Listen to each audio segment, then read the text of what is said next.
আমার বাসার বেলকনিতে দাঁড়িয়ে বাসার সামনে থাকা রাস্তাটা অনেক দূর পর্যন্ত দেখা যায়। বেলকনিতে দাঁড়িয়ে একদৃষ্টিতে রাস্তার দিকে তাকিয়ে আছে, কারণ নীলার আসার সময় হয়ে গেছে। আপনারা হয়তো ভাবছেন এই নীলাটা আবার আমার গার্লফ্রেন্ড কিনা। তেমন নয়, মেয়েটা আমার একমাত্র বউ। ভালোবেসে বিয়ে করেছিল ওরা। বড়লোক বিজনেসম্যান বাবার ছেলে ঈশান। অন্যদিকে নীলা খুবই গরিব ঘরের একটা মেয়ে।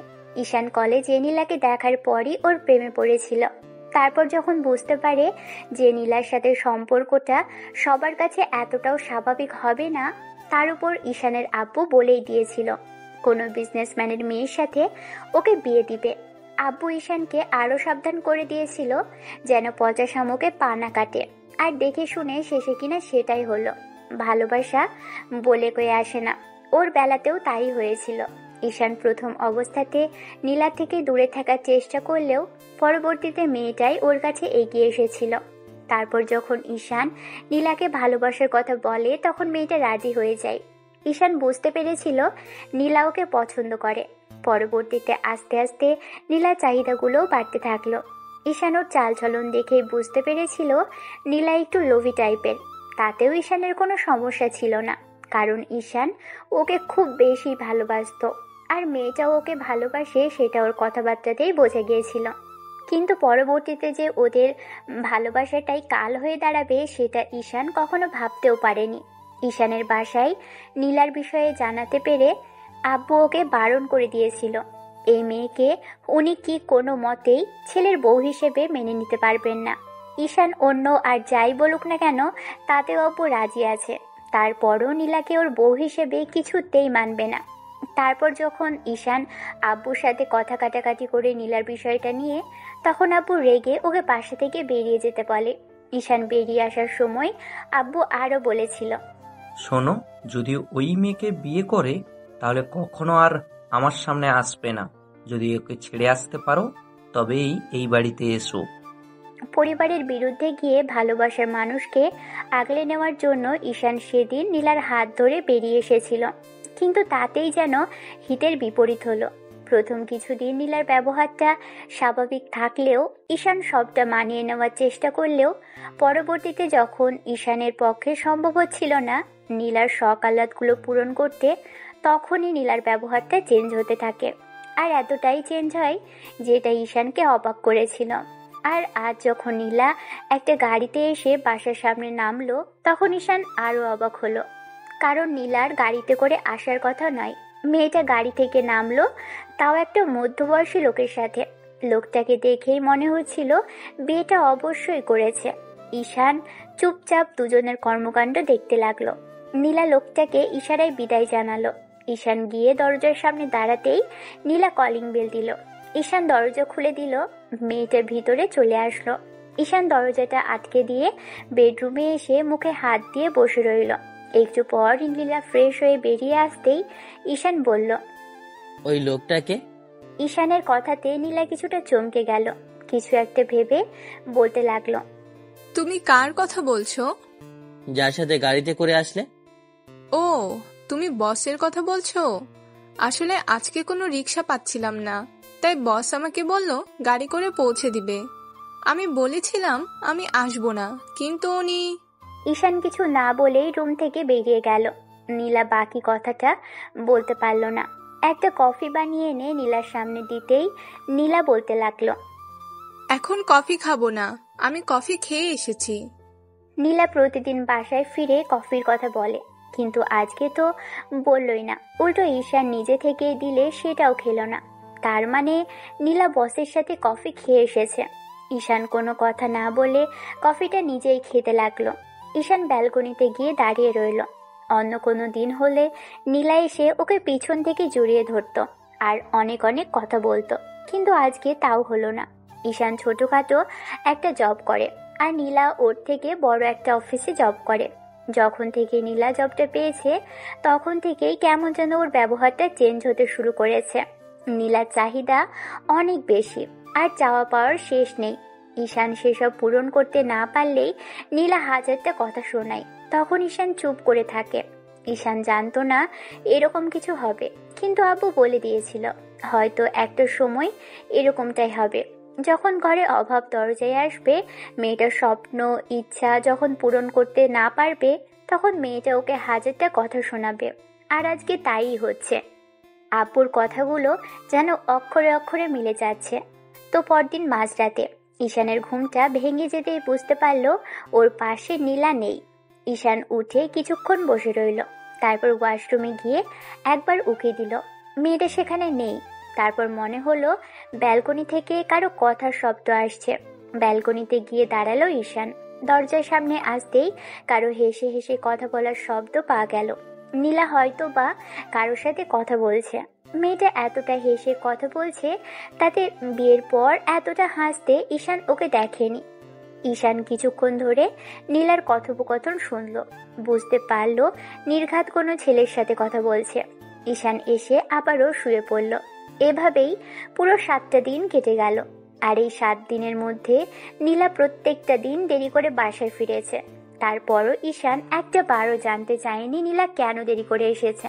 আবার পরক্ষণে মনে হয়েছে হয়তোবা কাজের ক্ষেত্রে দেরি করে। এই কয়েকটা দিন নীলা ওর অফিসের বসের গাড়িতে করে বাসায় ফিরেছে। তারপরও ছেলেটা ওকে কিছু জিজ্ঞেস করেনি। 7ম দিনের মাথায় যখন নীলা 2 হাত ভর্তি শপিং করে বাসায় ফিরল, তখন ঈশান প্রচুর পরিমাণে অবাক হলো। এবার আর চুপ করে থাকতে পারল না, বলল, এগুলো কি? আর বলো না, অফিসের বস জোর করে শপিং করে দিল আজ।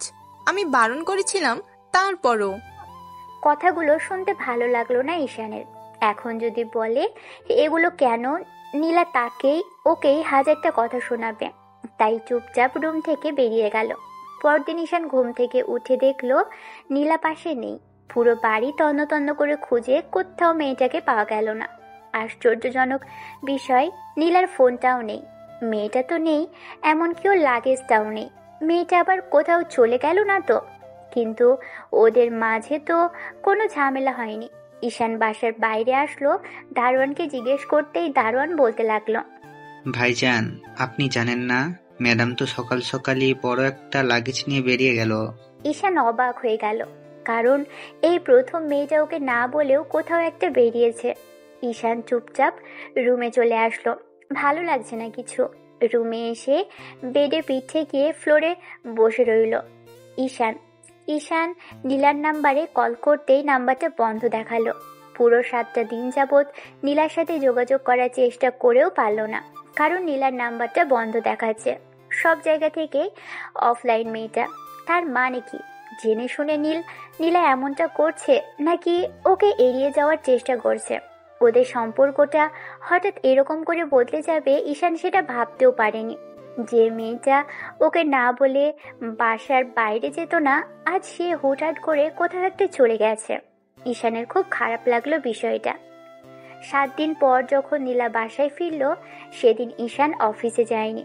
অফিসে গিয়ে কিছুতেই কাজে মনোযোগ দিতে পারছে না। অফিসের বসের কাছ থেকে এজন্য হাজারটা কথা শুনতে হয়েছে। এতদিন পর নীলাকে ফিরতে দেখে ঈশান আর চুপ করে থাকতে পারল না, জিজ্ঞেস করে ফেলল, কোথায় গিয়েছিলে? সেই কৈফিয়ত আমি তোমাকে দিতে বাধ্য নই। সেটা তো অবশ্যই, তা তো দিবেই না, কারণ বসের সাথে 7 দিন যাবৎ কক্সবাজারে কাটিয়ে এসেছ। নীলা ঈশানের কথাতে কিছুটা চমকে গেল আর আমতা আমতা করতে লাগলো। তখন ঈশান আবারও বলল, অন্য কারো বউ হওয়ার পরও একটা পরপুরুষের সাথে গিয়ে 7টা দিন কাটিয়ে আসতে লজ্জা করলো না? যে শর্মের কথা কাকে বলছো? আর হ্যাঁ, যদি লজ্জা লাগে সেটা তোমার লাগা উচিত। বিয়ের পর থেকে আমার কোনো স্বপ্ন তুমি পূরণ করতে পারোনি, আবার আসছো বড় বড় কথা বলতে। আমার বসকে দেখো, গত 7 দিনে আমি যা চেয়েছি সেটাই দিয়েছে, না চাইতেও অনেক কিছু পেয়েছি। তাই তো বসের সাথে বেডে শুধু 2বার ভাববে না। এতক্ষণ নীলা চোখে রাগ দাউ দাউ করলেও ঈশানের এমন কথা শোনার সাথে সাথেই নীলা কিছুটা মিয়ে গেল। তারপর কণ্ঠে রাগ নিয়ে বলল, একদম বাজে কথা বলবে না। তোমার এই কথা শোনার জন্য আমার এসব কথা শোনার ইচ্ছা তোমার যেমন নেই, তেমনি আমারও বলার ইচ্ছে নেই। তোমার সম্পর্কে এসব কথা বলতেও আমার ঘৃণা লাগছে। ভালোবেসে বিয়ে করেছিলাম। আব্বু বারবার করে বলে দিয়েছিল এসব ছোট লোকদের অন্তত বিয়ে করতে নেই। সবসময় নিজের লেভেলের কাউকে বিয়ে করতে হয়, কারণ যার চাহিদা বিয়ের আগে থেকেই বাড়ছিল, তাতে আমার ভাবা উচিত ছিল সে আর যাই হোক চাহিদার জন্য সবটা করতে পারে। ভেবেছিলাম আর 10টা সম্পর্কের মতো আমাদের সম্পর্কটা স্বাভাবিক হবে, বিয়ের পর অন্তত তুই আমাকে বুঝতে পারবি, কিন্তু সেটা না করে উল্টো অফিসের বসের সাথে বোঝাপড়া করেছি। সবই যখন বুঝতে পেরেছো, তাহলে চুপ করে আছো কেন? ডিভোর্স দাও আমাকে। তোমাকে বিয়ে করে জীবনের সবচেয়ে বড় ভুলটা করেছি আমি। অথচ সেদিন যদি বিয়েটা না করে পালিয়ে না এসে চুপচাপ বাসায় বসে থাকতাম, তাহলে এত বড় বিপদে আমাকে পড়তে হতো না। কেন এখানে এসে লাভ হয়নি? নিজের শরীরের বিনিময়ে হলেও তুই তো অনেক কিছুই পাচ্ছিস। নীলা কিছু বলার আগেই ঈশান আবারও বলল, এরপরেও আর একটা কথা মুখ দিয়ে বের করবি না। কি চাস সেটা সরাসরি বল। ডিভোর্স চাই। তোমার সাথে থাকার কোনো ইচ্ছাই আমার নেই। তোর কি মনে হয় এত কিছুর পরও আমি তোর সাথে থাকবো? যে আমার সে শুধু আমারই থাকবে, যাকে আমি ভালোবাসবো সে শুধু আমারই থাকবে, আর যে আমার সাথে থাকার পরও অন্য কারোর সঙ্গ প্রয়োজন হবে তার আর যাই হোক সে 1000 জন পুরুষের সাথে শুয়ে আসলেও তাতে আমার কিছু যায় আসে না। তুই আজকে যেটা করেছিস সেটার জন্য তোকে পস্তাতে হবে। পরবর্তীতে বুঝতে পারবে ওই লোকটা তোকে নয়, তোর শরীরটাকে ভালোবেসেছে। সেজন্য তুই যা চাইছিস ও তাই দিচ্ছে। আমি তোকে কিছু দিতে পারছি না বলে তোর ভালোবাসাটা কমে গেল। এই ছিল তোর ভালোবাসা? নীলাকে আর কিছু বলার সুযোগ দিল না ঈশান, কারণ এমন একটা মেয়ের সাথে কথা বলার মতো কোনো ইচ্ছে ঈশানের নেই। পরদিনই ডিভোর্সের পেপার নিয়ে এসেছিল, আর 6 মাস হয়ে যাওয়াতে কোনো ঝামেলাই পোহাতে হয়নি। টাকা দিতেই সব ব্যবস্থা করে দিল উকিল। ঈশান পেপারসটাতে সাইন করে টেবিলের উপর রেখে বাসা থেকে বেরিয়ে গিয়েছিল, কারণ নীলার মুখটা দেখার ইচ্ছেও আর ছিল না। যে মেয়ে স্বামী থাকতে অন্য পুরুষের সাথে সময় দিয়ে আসতে পারে, তাকে চোখের সামনে দেখার ইচ্ছেটাও ঈশানের অনেক আগেই মরে গেছে।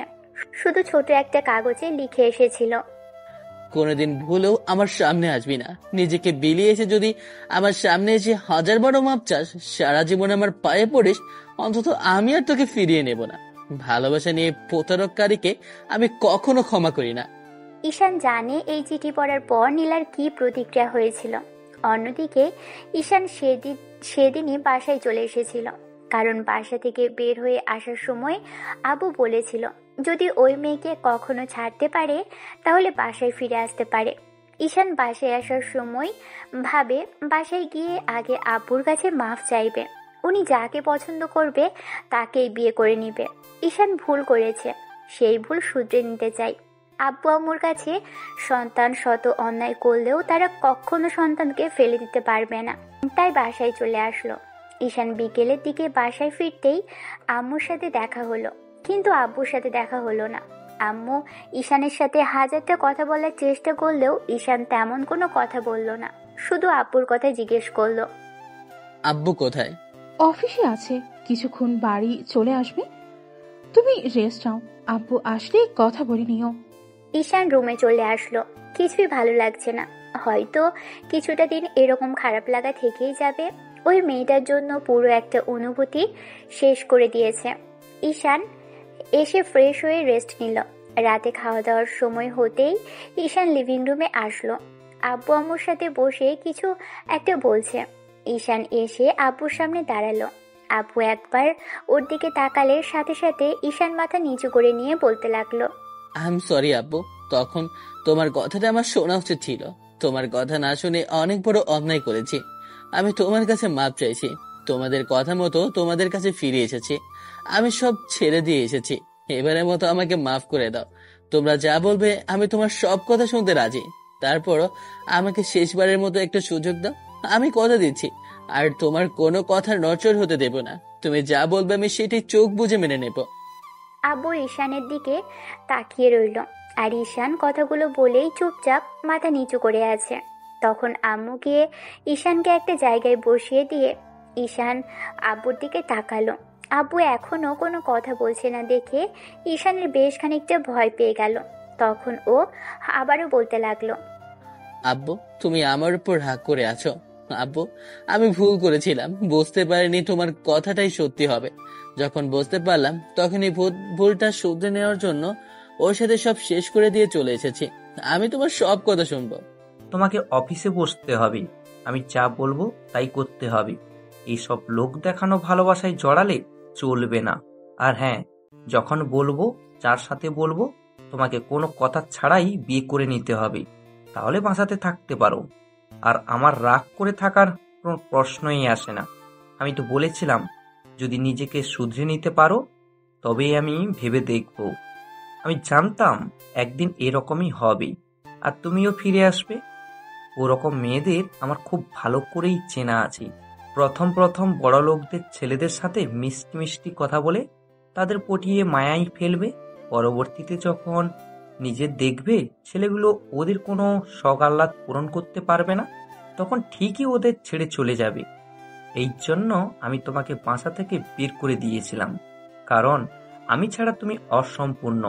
এত টাকা পয়সা দেখেই মেয়েটা তোমাকে ভালোবেসেছিল, আর এখন যখন বুঝতে পারলো তোমাকে দিয়ে ওর স্বপ্নগুলো পূরণ করতে পারবে না, তখন সব ভালোবাসা ওর কাছে শেষ হয়ে গেছে। তোমাকে বাস্তবটা রিয়েলাইজ করার জন্য আমি একা পথে ছেড়ে দিয়েছিলাম। এখন নিশ্চয়ই বুঝতে পারছো তো সেদিন কত বড় ভুল করছিলে। আব্বুর কথাতেই ঈশান মাথা নেড়ে হ্যাঁ সূচক উত্তর দিল। আব্বুর সাথে ঈশান কিছুক্ষণ কথা বলে খাওয়া দাওয়া করে রুমে চলে আসলো। রুমে এসে নীলার সব স্মৃতিগুলো একে একে পুড়িয়ে ফেলল। কারণ ওর দেওয়া প্রত্যেকটা জিনিস, ওর ব্যবহার করা প্রত্যেকটা জিনিস আর ওর সাথে থাকা স্মৃতিগুলোই ঈশান আর রাখতেই চায় না। তাতে অন্তত এই বিশ্বাসঘাতককে ভুলতে পারবে।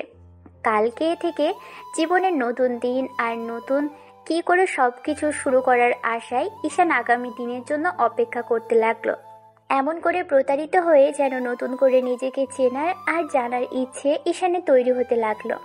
পরদিনই আব্বু ওকে অফিসে নিয়ে গেল। অফিসে নিয়ে গিয়ে এমডি চেয়ারে বসালো। ঈশান অবাক হলো, আব্বু এত সহজে ওকে এত বড় দায়িত্ব দিবে। ঈশান এরকম একটা ঘটনা ঘটিয়ে তাতে আব্বু ওকে এত সহজে মাফ করে দিবে সেটা ঈশানের কল্পনাতেও ছিল না। অন্যদিকে ঈশানের আব্বু চাইছে ছেলের উপর যে প্রভাব পড়েছে সেটা কাজের মাধ্যমে হলেও কিছুটা সময়ের জন্য হলেও দূর হোক। তাই ওকে পরদিনই অফিসে নিয়ে এসেছে। তারপর সবার সাথে পরিচয় করিয়ে দিল। এমডি চেয়ারে বসিয়ে আব্বু অফিস থেকে বেরিয়ে গেল। এমন করে আরও কিছুদিন কেটে গেল। এরই মাঝে অফিসে কাজের চাপ পড়ার কারণে ঈশানের বাসায় ফিরতে দেরি হয়েছিল। তার জন্য আব্বুর সাথে ওর রাতেই দেখা হচ্ছিল। আব্বু ওকে বিষয়টা জিজ্ঞেস করলে ঈশান বলে, আমি অফিসে প্রথমবার যাচ্ছি, তার উপর এত এত কাজ, তাই সময় লাগছে। সময় দাও, আমি সবটা গুছিয়ে নেব। আমি কথা দিচ্ছি তুমি যেমন করে সবটা হ্যান্ডেল করতে, আমিও ঠিক তেমন করে সবটা হ্যান্ডেল করব। পরদিন ঈশান অফিসে এসে কাজ করতে লাগলো। একটু বাদেই কেউ একজন দরজায় নক করে বলতে লাগলো, may I come in sir? Ishan দরজার দিকে না তাকিয়ে বলে উঠল। Yes, coming. কাজের চাপে সামনের দিকে না তাকিয়ে বলল কথাটা। ঈশান একটা ফাইল দেখছিল। মেইলি কণ্ঠস্বর হওয়ার পরও সামনে তাকায়নি। ঈশান ভেবেছে অফিসের কোনো স্টাফ। মেয়েটা ভিতরে এসে ঈশানের সামনে দাঁড়ালো। মেয়েটাকে দাঁড়িয়ে থাকা দেখে বলল, দাঁড়িয়ে না থেকে বসুন, কোনো সমস্যা হলে বলুন, আর সাইন করা লাগলে দিন, করে দিচ্ছি। মেয়েটা কোনো কথা বলল না। আশ্চর্য, কি সমস্যা এর? আসার পর থেকে চুপচাপ আছে কেন? ঈশান ফাইল থেকে চোখ সরিয়ে সামনের দিকে তাকাতেই স্তব্ধ হয়ে গেল। মিষ্টি দেখতে একটা মেয়ে শাড়ি পরে ওর সামনে দাঁড়িয়ে আছে, আর হিজাব পরে আশায় মাথার চুলগুলো ঢাকা, 2 হাত ভর্তি চুড়ি, তার উপরে হরিণের মতো দুটো চোখ দিয়ে যেন ওর দিকে ড্যাপ ড্যাপ করে তাকিয়ে আছে। ঈশান কিছুক্ষণের জন্য নিজের মধ্যে থেকেই যেন হারিয়ে গেল, কারণ এমন একটা মেয়ের দিকে তাকিয়ে চোখ জোড়া ফিরিয়ে নেওয়া অসম্ভব। তারপর চোখ জোড়া বলতে লাগলো, আপনি অফিসে নতুন, আপনাকে আগে দেখেছি বলে মনে হচ্ছে না। তাছাড়া আমার জানা মতে নতুন করে কাউকে জবে নিয়োগ দেওয়া হয়নি, তাহলে আপনি অফিসে আসলেন কি করে? ঈশানের কথাতে মেয়েটা কিছুটা হকচকিয়ে গেল। তারপর হাতে থাকা ফাইল ঈশানের দিকে এগিয়ে দিতেই মেয়েটাকে বসতে বলল।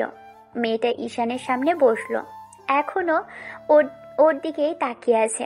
কৌতূহল হচ্ছে মেয়েটাকে নিয়ে, তাই ফাইলটা বেশ ভালো করে দেখলো। মেয়েটার পড়ালেখাটা বেশ ভালোই করেছে, সেটা সার্টিফিকেট দেখেই বোঝা যাচ্ছে। ভদ্রমহিলা বেশ কোয়ালিফাইড। তাই এবার ঈশান মেয়েটার দিকে তাকালো, বলল, সবই বুঝতে পারলাম, কিন্তু আপনাকে এখানে কে পাঠালো? আর আমার বিয়ের কোনো দরকার নেই, আমি কোনো বিজ্ঞপ্তি বা নিয়োগ দিইনি, তাহলে আপনি এখানে কেন? আসলে আঙ্কেল, না মানে আপনার আব্বু আমাকে এখানে পাঠিয়েছে। কালকে ফোন করে বললো যে আমাকে আজকে থেকেই অফিসে জব করতে হবে। আপনি আমাকে চেনেন না, তাই সিভিটা নিয়ে এসেছি। যদি আপনার দেখতে ইচ্ছে হয় তাই আর কি। তার মানে আব্বু আপনাকে এখানে পাঠিয়েছে, আর আপনি আমাদের অন্য অফিসটাতে কাজ করতেন? জি স্যার। ঈশান মেয়েটার সিভিটা ভালোভাবে দেখলো, বুঝতে পারলো ওর থেকে মেয়েটা 3 বছরের সিনিয়র। আবু শেষে একটা সিনিয়র মেয়েকে ওর বিয়ে করে অফিসে পাঠালো। ঈশানের বেশ খানিকটা রাগ হলো। ও তো বলেনি ওর কোনো বিয়ে লাগবে, তাও আবার সেটা মেয়ে। ঈশান আব্বুকে কল লাগালো। কয়েকবার বাজতেই আব্বু ফোনটা রিসিভ করতেই ঈশান বলতে লাগলো, আব্বু, আমি তো তোমাকে একবারও বলিনি আমার কোনো বিয়ে দরকার, তাহলে ওনাকে এখানে পাঠালে যে? তুমি তো বাসায় ঠিক মতো আসতে পারো না, দুপুরে খেতেও আসতে পারো না। ম্যানেজারের থেকে শুনলাম তুমি নাকি দুপুরের খাবার বিকেলে খাও, তাহলে রাতেরটা কখন খাও সেটা আমি দেখি। তাই ভাবলাম তোমার একজন বিয়ের দরকার। এখন থেকে তোমার আর কোনো অসুবিধা হবে না, বিয়ে তোমার কাগজগুলো গুছিয়ে রাখতে পারবে। দেখো, মেয়েটা আমাদের অন্য অফিসটাতে কাজ করতো, বেশ ভালো মেয়ে। আপাতত ওকে এখানে দরকার হচ্ছে না, তাই তোমার ওখানে পাঠিয়েছি। তুমি আজ থেকে মেয়েটাকে তোমার সাথেই থাকবে, আর ওর সাথে সবটা মানিয়ে নিও, তোমাকে অনেক হেল্প করতে পারবে। কিন্তু আব্বু, আমি তো একবারও বলিনি আমার কোনো মেয়ে বিয়ের দরকার আছে। বিয়ে সে মেয়ে হোক বা ছেলে, কাজের দক্ষতা থাকলেই হয়। মেয়েটার কাজের দক্ষতা বেশ ভালো, দেখবে খুব সহজেই তোমার কাজের চাপ কমে যাবে। আর ঠিক সময় মতো বাসায় তুমিও আসতে পারবে। টাইম টেবিল আর শিডিউল মেনটেন করে কাজ করলে সব সময়ই মতোই হবে। ঈশান আর কোনো কথা বলতে যাবে তার আগেই আব্বু বলতে লাগলো, আর কোনো কথা নয়, বাসায় আসার পর আমি বলেছিলাম আমি যা করব সেটা তোমার ভালোর জন্যই। আর যেটা করতে বলবো সেটাই তোমাকে করতে হবে। ওকে কাজ বুঝিয়ে দাও, আর কোনো কথা শুনতে চাই না আমি। আব্বুর এরকম রাগী কথা শুনে ঈশান মেয়েটার দিকে তাকাতেই দেখলো মেয়েটা সে তখন থেকে ড্যাব ড্যাব করে ওর দিকেই তাকিয়ে আছে। ঈশানের বেজায় পরিমাণ রাগ হলো, তাই বলতে লাগলো, এই যে মিস, এমন ঢ্যাপ ঢ্যাপ করে দাগিয়ে থাকার কিছুই নেই। কোনো মেয়ে কোনো ছেলে দেখে এরকম চোখ বড় বড় করে তাকিয়ে থাকে সেটা এই প্রথমবার দেখলাম, নাকি আগে কখনো কোনো ছেলে দেখেননি? মেয়েটা ঈশানের কথাতে বেশ খানিকটা লজ্জা পেয়ে মাথা নিচু করে নিল আর বলল, সরি স্যার, না মানে আসলে আপনি দেখতে অনেকটা হ্যান্ডসাম, তাই আর কি। সেজন্য চোখ দিয়ে একেবারে গিলে খেতে হবে, তাই তো? আপনি এমন করে বলছেন কেন স্যার? আমি কি তা বলেছি নাকি? দেখুন মিস, অত কিছু শুনতে চাই না। আপনি কাজের জন্য এসেছেন, কাজ করুন। এমন ড্যাব ড্যাব করে দাগিয়ে থাকার বিষয়টা আর যেন না হয়। এগুলো করলে আমার অস্বস্তি ফিল হয়। যান, গিয়ে কাজে মনোযোগ দিন। আমার নাম সিনথিয়া। আপনি আমাকে বারবার মিস কেন বলছেন স্যার? তাছাড়া আপনি তো এখন আমার কাজটা বুঝিয়ে দেননি, তাহলে আমি কি করে নিজের কাজটা করব স্যার? ঈশান চুপচাপ ভাবতে লাগলো মেয়েটার ডেস্কটা এখন কোথায় দিবে, আর ওকে কোথায় বা যেতে বলবে। আলাদা করে মেয়েটার জন্য অফিস আর কোনো ডেস্ক নেই। মেয়েটাকে জিজ্ঞেস করলেই বলবে এই কেবিনে বসাতে। তাছাড়া সাধারণত অফিসের পিএ বসের সাথেই তার কেবিনের মধ্যেই বসে। কথাগুলো ভেবেই ঈশানের বেশ খানিকটা রাগ হলো। ঈশান কিছুক্ষণ চুপ করে থেকে নিজের কাজ সম্বন্ধে সব জানালো। অফিসে আসার পর থেকে শুরু করে বাসায় ফেরা অবধি যা যা করে সবকিছু সিনথিয়াকে জানালো। তখন মেয়েটা বলতে লাগলো, স্যার তাহলে আমি একটা শিডিউল করে দিচ্ছি, আপনি দেখুন পছন্দ হয় কিনা। মনে হয় এই শিডিউলটা একবার ট্রাই করে দেখতে পারেন। ঠিক আছে, আপনি এখন যান। স্যার আমি কোথায় বসবো? আমার তো কোনো ডেস্ক নেই। আপাতত ওয়েটিং রুমে গিয়ে কাজ করুন, কাল আপনার জন্য ডেস্কের ব্যবস্থা করা হবে। মেয়েটা কিছুক্ষণ দাঁড়িয়ে থাকতেই ঈশান আবারও বলল, কি হলো, যান। ঈশানের হঠাৎ কথাতে মেয়েটা কিছুটা কেঁপে উঠল। তারপর তাড়াহুড়ো করে কেবিন থেকে বেরিয়ে গেল। ঈশানের রাগ হচ্ছে, একটা মেয়েকে ওকে সহ্য করতে হচ্ছে। আর মেয়েটা কেমন হ্যাংলা টাইপের, আসার পর থেকেই ড্যাব ড্যাব করে ওর দিকে তাকিয়ে আছে। এরকম কোনো মেয়েকে ঈশান আগে কখনো দেখেনি, যে কিনা কোনো ছেলের দিকে এরকম হাঁ করে তাকিয়ে থাকে। মেয়েটা দেখতে অত্যন্ত সুন্দরী আর প্রচুর পরিমাণে কিউট। শাড়িতে মেয়েটাকে একদম পুতুলের মতো লাগছিল, যে কেউ প্রথম দেখাতেই একে পছন্দ করে নেবে। কিন্তু ঈশানের এই মুহূর্তে কাউকে পছন্দ হচ্ছে না। সেদিন বাসায় আসার পর ঈশান আব্বুকে কিছু বলতেও পারল না, আবার চুপচাপ করেও থাকতে পারল না। ঈশান আব্বুকে জিজ্ঞেস করলো, আব্বু, এখন মেয়েটাকে কোথায় বসে দিব বলো তো? হঠাৎ করে একটা মেয়েকে আমার বিয়ে করে দিলে। আমি তো বলিনি আমার কোনো বিয়ে দরকার আছে। একবার বলেছি না, আমি যেটা ঠিক মনে করব সেটাই করব। এটা তো ভুল নয়। আমি যেটা দরকার আছে ভাবি, সেটা পরবর্তীতে তোমার ঠিকই কাজে লাগবে। তোমার কেবিনে তোমার বিয়ের ব্যবস্থা করবে, আর বিয়ে কোথায় বসে সেটাও কি তোমাকে বলে দিতে হবে? কালো ডেস্কের ব্যবস্থা করে দিও। আব্বু, সিনিয়র একটা মেয়েকে আমার সহ্য করতে হবে, আবার বলছে নাকি নাম ধরে ডাকতে হবে। আমি বুঝতেই পারছি না যে এই মেয়েটাকে তুমি কোথা থেকে উদয় করলে, আর হুটহাট করে আমার অফিসেই কেন পাঠালে? কেন? মেয়েটা আবার তোমাকে কি সমস্যায় ফেললো? তোমাকে কোনো ঝামেলায় ফেলছে না তো, তাই না? তাহলে এত অস্বস্তি ফিল করছো কেন? দেখো, কাজের জন্য আমি যে কারোর সাথে আফসোস করতে রাজি আছি। আর এই মেয়েটা অন্তত ভালো, পড়ালেখাতেও যেমন তেমনি কাজের ক্ষেত্রেও অনেক এক্সপার্ট। তোমাকে অনেক হেল্প করবে, কালকে থেকে সেটা বুঝতে পারবে।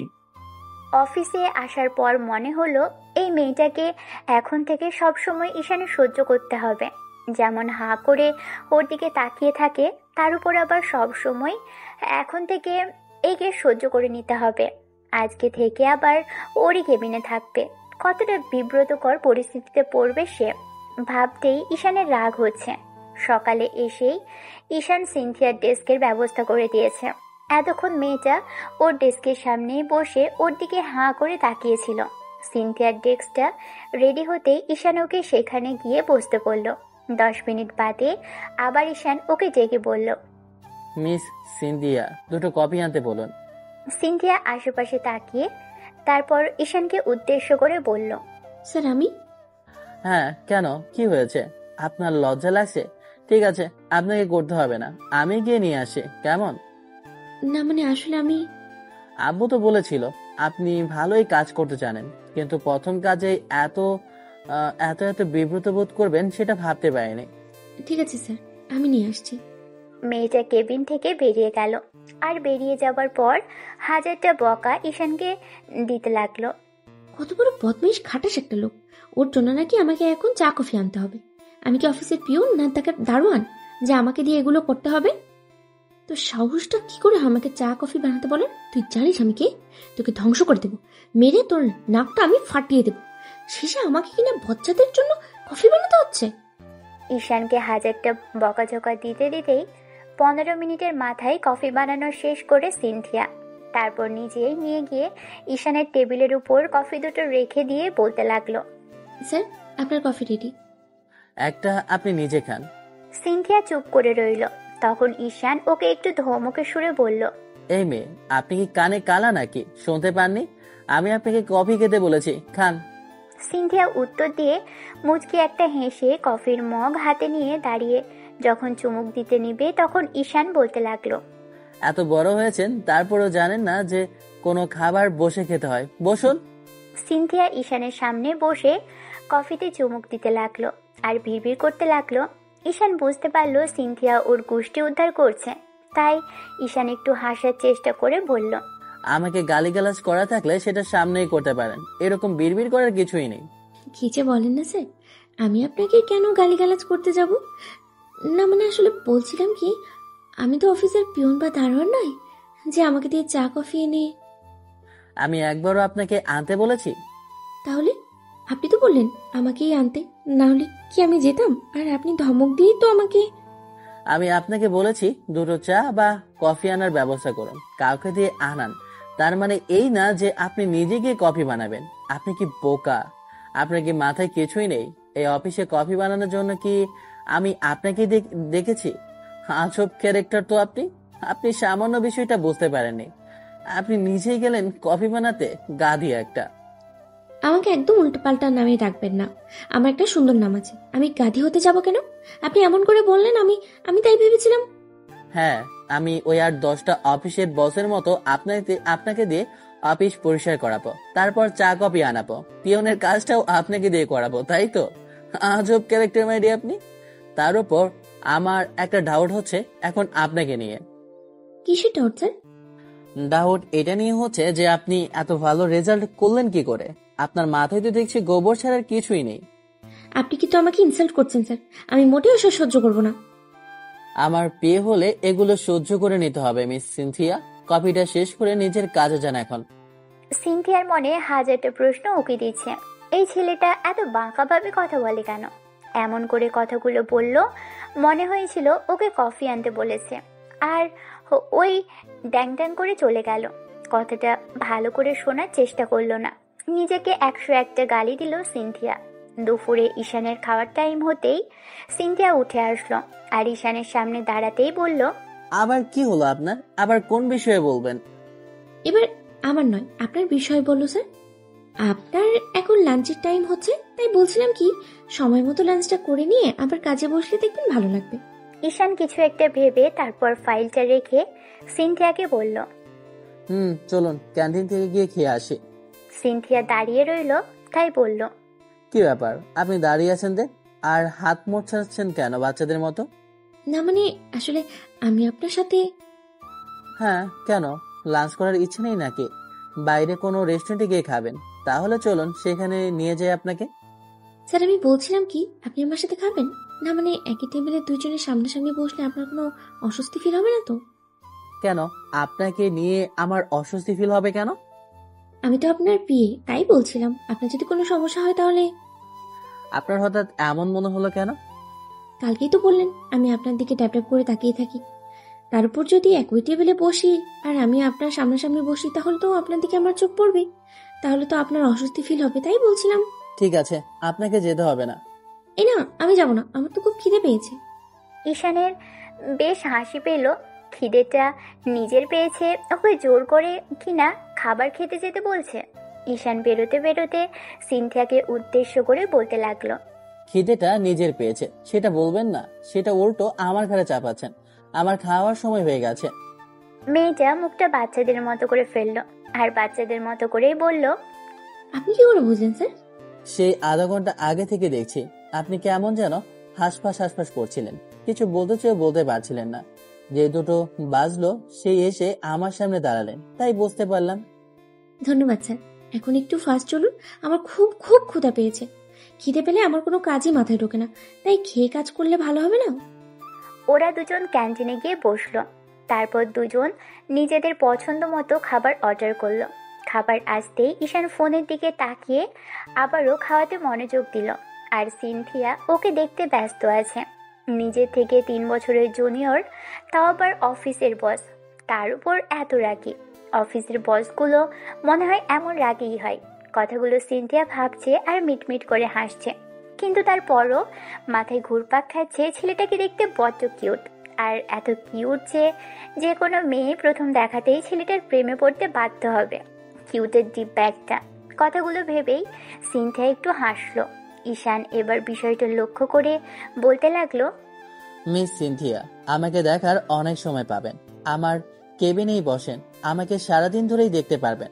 এখন অন্তত খাবারটা তাড়াতাড়ি শেষ করুন। সিনথিয়া লজ্জা পেয়ে গেল, আর কিছু বলতে পারলো না। চুপচাপ খাবার খাওয়াতে মনোযোগ দিল, কিন্তু বারবার ঈশানের দিকে নজর পড়ছিল। সামনে এরকম হ্যান্ডসাম আর কিউট একটা ছেলে থাকলে তার দিকে না তাকিয়ে থাকা অসম্ভব। তাই সিনথিয়াও চোখ ফেরাতে পারছে না, বারবার ওর দিকে তাকাচ্ছে। দিনটা সিনথিয়ার কথা আর ওর নানার প্রশ্নে কেটে গেল ঈশানের। ঈশান সন্ধ্যার মুখে যখন অফিস থেকে বের হলো, দেখে সিনথিয়া অফিসের সামনে দাঁড়িয়ে আছে। ঈশান কিছুক্ষণ ওর দিকে তাকিয়ে থেকে তারপর গাড়িতে উঠে গাড়িটা নিয়ে এসে মেয়েটার সামনে দাঁড় করালো। সিনথিয়া এদিক ওদিক দেখতে আরম্ভ করলো।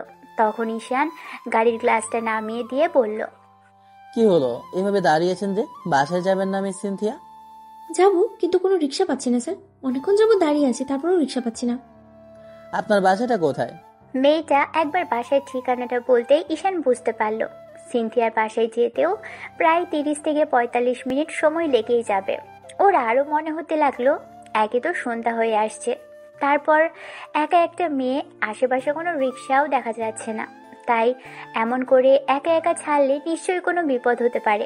তাই ঈশান বলতে লাগলো, গাড়িতে উঠুন, আমি আপনাকে পৌঁছে দেব। না না স্যার, ঠিক আছে, আপনি চলে যান, আমি যেতে পারবো। এত কথা বলেন কেন? আজকে আপনাকে এখানে রেখে গেলে যদি আপনার কিছু হয়ে যায়, তার জন্য দায়ভার আমাকে নিতে হবে। আর এলাকাটাও বেশি ভালো না, সন্ধ্যা হয়ে আসে।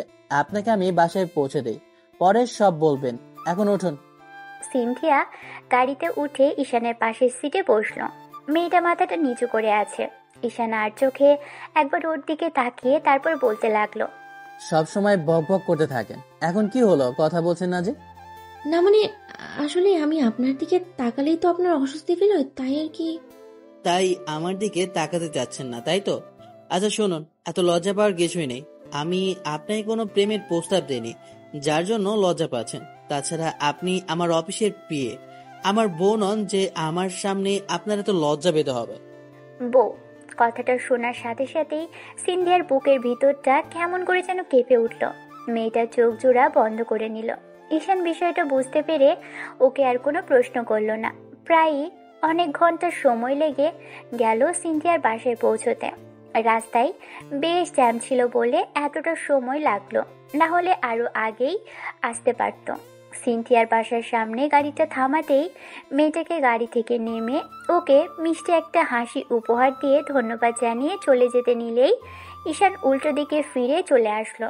ঈশানের যাওয়ার দিকে তাকিয়ে সিনথিয়া ভাবতে লাগলো, এমা, এত বড় উপকার করলো, আর আমি কেন ওনাকে একবারও বাসায় আসার কথা বললাম না? আমিও না কখন যে কি করি। আসলে উনি ঠিকই বলে আমি একটা গাড়ি। আচ্ছা, তখন পচারটা বউ কথাটা বলার সাথে সাথে বুকের ভেতরে কেমন যেন ঢোল পিটাচ্ছিল। বুঝতে পারলাম না এরকম কেন লাগছিল। পুরো শরীরটা কেমন যেন অসাড় হয়ে আসলো। তাহলে কি ওনার প্রতি আমার কোনো অনুভূতি কাজ করতে শুরু করেছে? হাজারটা প্রশ্ন সিনথিয়ার মাথায় ঘুরঘুর করতে লাগলো। নিজে নিজে বিড়বিড় করতে করতে মেয়েটা বাসার মধ্যে ঢুকে যায়। অন্যদিকে ঈশান বাসায় চলে আসে। এমন করেই পুরো একটা মাস কেটে গেল।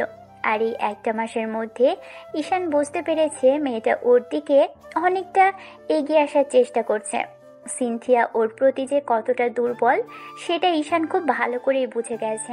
ঈশান মেয়েটাকে এড়িয়ে যাওয়ার চেষ্টা করেও পারছে না, কারণ মেয়েটা ওর পিয়ে, তাই সবসময় মেয়েটার সামনেই থাকতে হয়। প্রথমে ঈশানের মেয়েটাকে অস্বস্তি ফিল হলেও এখন বেশ ভালোই সবটা মানিয়ে নিয়েছে। ঈশান আরও বুঝতে পারে সিনথিয়া হয়তো ওকে কিছু একটা বলতে চায়, কিন্তু ও বলতে পারে না। অফিসের বস ভেবে হয়তো। প্রতিদিনের মতো ঈশান আজকেও অফিসে এসে কাজ করছে। এমন সময় আব্বুর নাম্বার থেকে কল আসলো। হঠাৎ করে কল করেছে কেন আব্বু? কোনো কারণ ছাড়া কল করার মানুষ তো উনি নন। এর মাঝে সিনথিয়া এসে ঈশানের সামনে দুটো কফির মগ রাখলো। তখন ঈশান ইশারায় ওকে একটা মগ নিতে বললে সিনথিয়া একটা মগ নিয়ে নিজের ডেস্কে গিয়ে বসে খেতে লাগলো। সিনথিয়া শোনার চেষ্টা করলো, কিন্তু ঈশান সিনথিয়াকে ড্যাপ ড্যাপ করে তাকিয়ে থাকতে দেখলে তখন চোখের ইশারায় ওকে বোঝালো। কি ব্যাপার, অমন করে তাকিয়েছেন কেন? না মানে, আসলে আপনাকে আজকে অনেক বেশি হ্যান্ডসাম লাগছে। সিনথিয়া বিষয়টা বুঝতে পেরে ঈশান একটু মুচকি হাসলো। ঈশান মুখটা ফিরিয়ে নিয়ে কথা বলতে বলতে কেবিন থেকে বেরিয়ে গেল। সিনথিয়া শুনতে পেল না যে ঈশান কি কথা বলছে। অন্যদিকে আব্বু এমন কিছু বলবে ঈশান সেটা ভাবতেও পারেনি। আব্বুর কথা শোনার পর ঈশান কিছুক্ষণ চুপ করে রইল। তারপর কিছুক্ষণ বাদে কেবিনে এসে ডেস্কে বসে ঈশান মাথার দুপাশে হাত দিয়ে টেবিলে হাতটা ঠেকালো। সিনথিয়া কিছু একটা ভেবে উঠে আসলো আর ঈশানের সামনে দাঁড়িয়ে বলল, স্যার, কি হয়েছে? আপনার শরীর খারাপ লাগছে? আমি কি আপনার মাথাটা একটু... ঈশান মেয়েটার দিকে তাকাতেই সিনথিয়া মাথা নিচু করে ফেললো আর বলতে লাগলো, সরি স্যার, আসলে আপনি এমন করে মাথায় হাত রেখে আছেন, তাই মনে হলো আপনার মাথায় বোধহয় ব্যথা করছে, তাই বলে ফেলেছি। না, আমার তেমন কিছু হয়নি, আপনি গিয়ে কাজ করুন। তাহলে আপনাকে এমন দেখাচ্ছে কেন স্যার? আপনি কোন বিষয় নিয়ে কি খুব বেশি চিন্তিত? কল রিসিভ করে বাইরে বেরিয়ে গেলেন, তারপরে আসার পর থেকে দেখছি এরকম করে মন খারাপ করে আছেন। কোনো দুঃসংবাদ শুনেছেন কি? না, তেমন কিছু না, একটা পার্সোনাল বিষয়ে খুব বেশি ঝামেলার মধ্যে আছি। যদি বলার মতো হয় আমাকে বলুন, আমি কোনো সমাধান থাকলে আমি আপনাকে অবশ্যই বলবো। এবার ঈশান অবাক চোখে মেয়েটার দিকে তাকাতেই সিনথিয়া চোখ জোড়া ফিরিয়ে নিল। এই মেয়েটা ইদানিং ওর চোখের দিকে তাকিয়ে কথা বলতে পারে না, কেমন যেন লজ্জা পেয়ে যায়। ঈশান জানে না এই লজ্জার মানেটা কি। ঈশান কিছুক্ষণ ধরে ভেবে তারপর বলতে লাগলো, আব্বু বিয়ের কথা বলছে। আব্বু জোর করেছে বিয়ে করার জন্য, এখন বাসায় যেতে বলেছে। মেয়ের বাসা থেকে নাকি ওর আব্বু আর ভাই এসেছে, তাদের সাথে কথা বলতে হবে। মেয়ের বাসার লোকজন আমাকে দেখতে চেয়েছে। বিয়ে করতে চেয়েছে বলছে, তাহলে বিয়েটা করে নিলেই তো পারেন। তাছাড়া কতদিনই বা একা একা থাকবেন? আজ নয়তো কাল তো আপনাকে বিয়ে করতেই হবে। ঈশান ফ্যাল করে সিনথিয়ার দিকে তাকিয়ে রইল।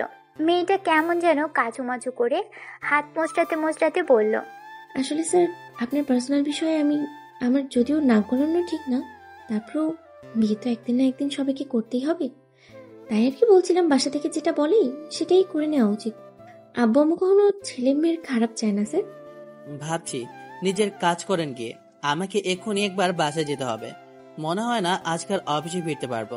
এদিকটা আপনি একটু সামলে নিন। আর হ্যাঁ, সময় মতো বাসায় ফিরে যাবেন। কথাগুলো বলে ঈশান গাড়ি চাবিটা নিয়ে বাসার উদ্দেশ্যে বেরিয়ে পড়ল। বাসায় ঢুকেই লিভিং রুমে আসলো, খেয়াল করলো আব্বু আম্মু কারোর সাথে কথা বলছে। ঈশান এগিয়ে এসে এবার লোকগুলোর দিকে তাকিয়ে তারপর সালাম দিয়েই লোকগুলো ওকে পা থেকে মাথা অবধি দেখে বলতে লাগলো, আফজাল, তোর ছেলে তো একেবারে রাজপুত্র দেখা যাচ্ছে। আমার তোর ছেলেকে দেখেই জামাই হিসাবে পছন্দ হয়েছে। এবার বাকি কথা বলতে পারিস। বাকি কথার আর কি বলার আছে? কথা তো আগে থেকেই হয়েই আছে। তাছাড়া ছেলের পছন্দ হলেই বা কি, আর না হলেই বা কি?